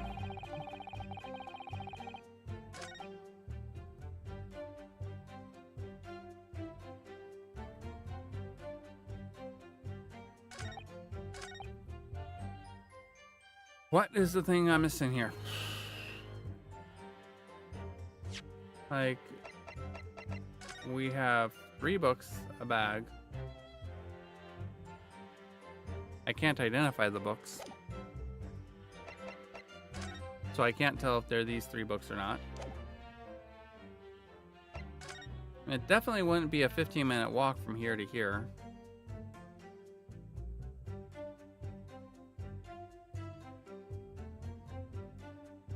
And I don't know which way the victim is facing.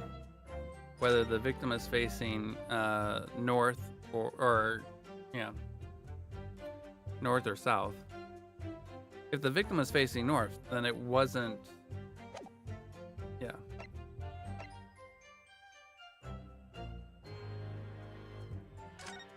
Yeah. Early 20s. Pavement, Briar Road. Reporting officer.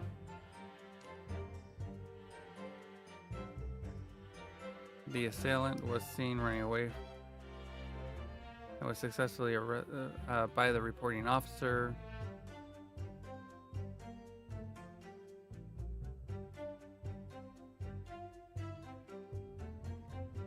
I am so... What is... My brain is just like... Eh. What am I missing?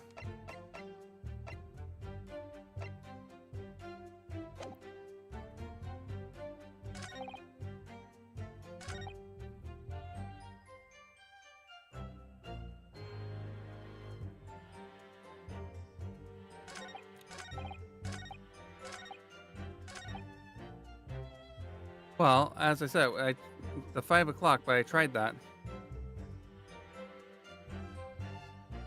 I'll show you, Pokey. I'll do it again. Objection! See? There's clearly something odd about that last statement made by the witness. There is clearly something odd here indeed. Your behavior, counsel.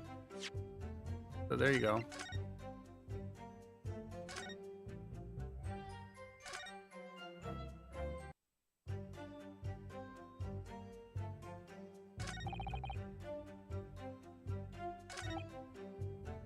Bum, bum, bum, bum, bum, bum, bum, bum. Okay, I missed that. That's what stood out to me the most here. Yeah.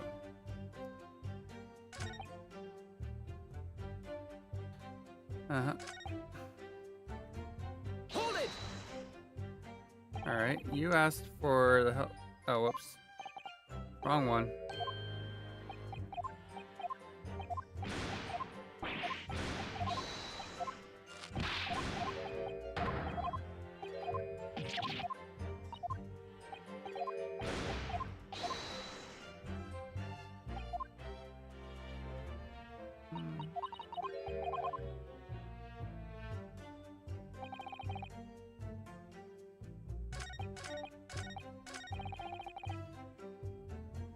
Hold it! The defendant apparently visits on a daily basis. So I understand the shop full of old English literature. I commend the accused. Yes. Blokes. Uh-huh. Nope.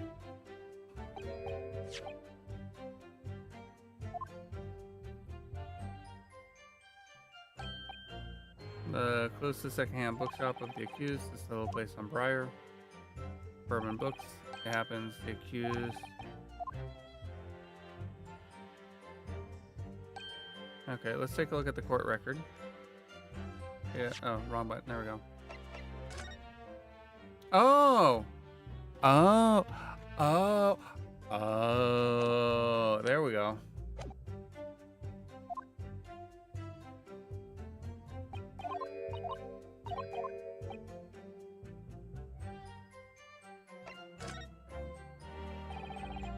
Inspector Gregson, may I ask you a favor? Well, would you kindly add the name of the bookshop to your formal testimony, please? I believe it may be of vital importance. Maybe. Oh, well, you know. I mean, yes, it could be a very important clue. Very well. Not that I can see it being of any great significance, but please revise your testimony accordingly, Inspector. Yes, sir, my lord. Whatever you say.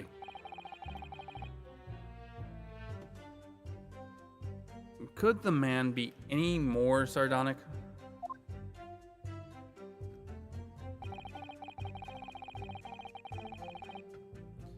He was on his way home from Bourbon Books secondhand bookshop. Apparently, he patronized a secondhand bookshop. He apparently patronizes. Objection! There we go. If I could just stop you there, Inspector Gregson. What is it, Sunshine? I'm a busy man, you know. This is a receipt that we found in Mr. Natsume's room. It was issued the day on the incident and details the purchases of 3 secondhand books. And you found that in the accused room, did you? Yes. But the point is not where the receipt was found, but the name of the bookshop printed on it. Go on. This receipt was issued from a bookshop called Your Books. Your Books? Y-O-R-E, I presume. Yes, my lord. So Mr. Natsume did indeed purchase a number of books at a secondhand bookshop that day. However, the bookshop in question was not Bourbon Books.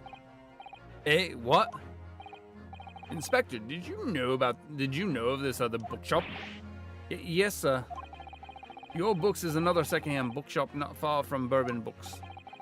It's just that, well, it's such a small place. I didn't think the accused would have known about it. Objection! But in fact, it is the bookshop which the defendant visited on the day in question. And this receipt proves it. Objection! Yes, for what difference it makes. Whether the man purchased his musty tomes, wherever the man purchased his musty tomes, it makes no difference in the final analysis. Objection. I disagree. I mean, after all, you have the street map. I have the street map here, if that might be of help. Oh, yes, thank you. Let's see, let's have a look at this, please. All right, let's take a look at where the books are. Oh, it doesn't say. It just gives me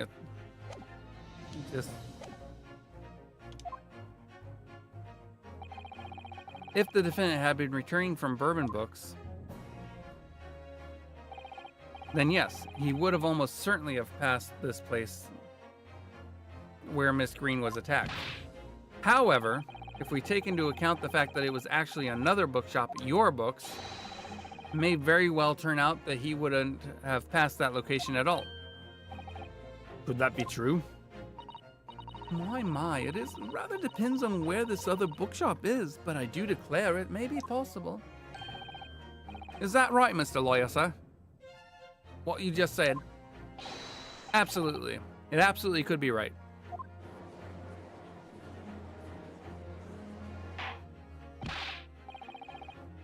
Inspector Gregson, where is this Your Books establishment?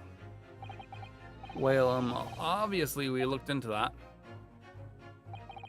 It turns out Your Books is just here on the next corner of Mearsham Street, going east.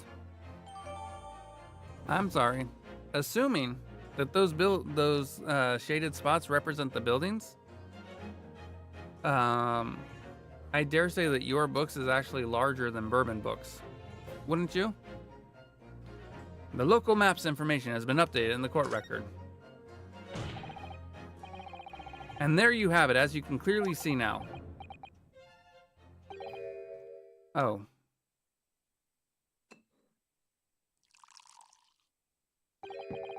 My learned Nipponese friend is obviously in training to be a clown. The way he regales us with such witticisms. To your future career in the circus. Put that glass down now, or I'll put it down for you. I didn't think I needed to spell it out, but here we go. If the accused was coming home from Your Books instead of Bourbon Books, there's no doubt he still would have passed the place where the victim was stabbed. I disagree. Yes, thank you, Inspector. Allow me to reiterate for my learned, if somewhat slow Nipponese friend. Wherever the man purchased his musty tomes, it makes no difference in the final analysis.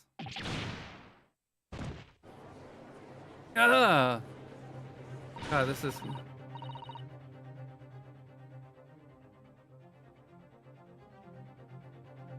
Again, how is she a juror? As I suspected, you can't fool me, and I don't suggest you try. What did I say, eh? I've had enough of this now. Beg your pardon, terribly sorry, but would you mind repeating that? Mr. Naruhodo, we mustn't give up. What do you mean? If the prosecution's assertion is correct, the members of the jury may very well decide that Mr. Natsume is guilty. Ah. She's absolutely right. We must think. We must consider the assertion just put forward by the prosecution very, very carefully.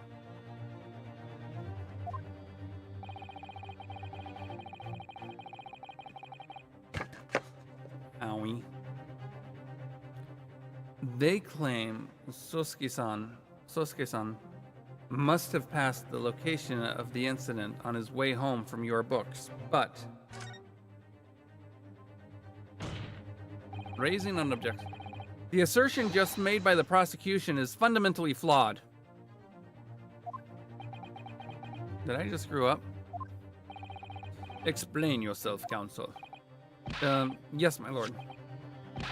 You can see what I mean on this map. When returning from your books to his lodgings,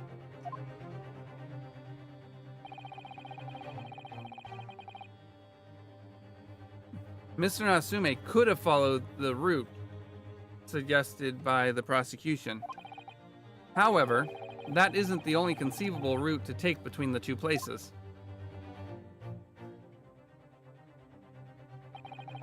If the defendant used these streets, look what happens. He arrives back at his lodging without passing the location where the victim was attacked. Objection! Talking back to a clown is a fool's errand, of course. However, I feel compelled to point out that that route is what is commonly referred to as the long way around. Ah. On a cold winter's night, why would any man choose to take the longer route home? Well, the answer is extremely simple. He wouldn't. In other words, the accused took the obvious route back to his lodgings, and as this is the obvious perpetrator of this crime. Bleh. Objection! But, yes, I've got it. Obviously, you must ask the man himself. Ask Mr. Natsume which route he took home. I have already informed the court of the accused's response to such questioning. He claims he has no recollection.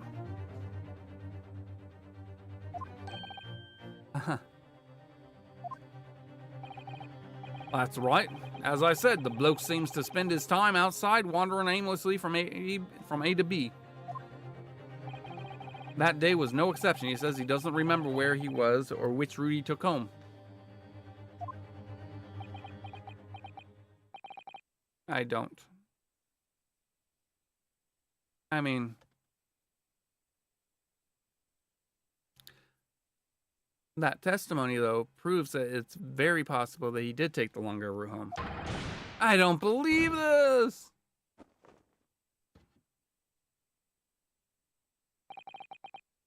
I thank my learned friend for suggesting that we do not waste any more of the court's time by wandering aimlessly around this subject. Pray, what say you insightful jurors?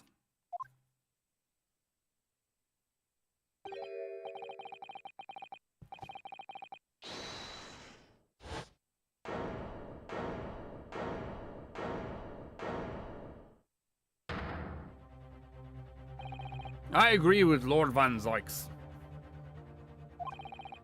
Wholeheartedly and in every way. What? I don't believe this. Does this mean... We members of the jury are completely convinced now. Very well. In that case, I hereby call upon all members of the jury to present your findings to the court. Guilty! Guilty. Guilty. Guilty. Guilty. Guilty. Guilty. Guilty!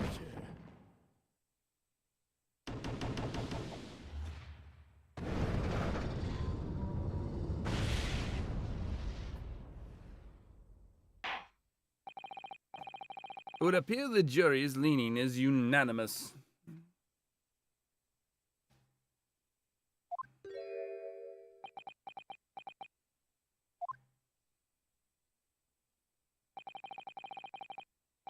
To the insightful members of the jury, I applaud your brave resolve. You serve Queen and country admirably. Mr. Naruhodo?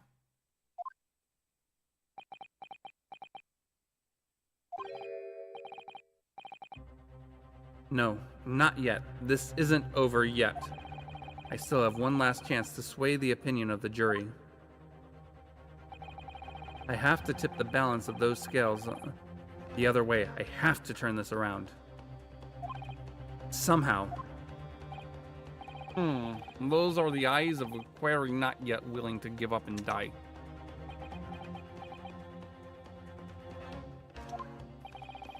So I presume you into to will your rights to again this trial. Rights of the defense written into the antiquated British law that should have been buried long ago. Call it antiquated if you will, but it's the defense's prerogative to carry out a summation examination if it so chooses. Very well, Consul. In accordance with the letter of the law, we shall proceed with summation examination. Next time.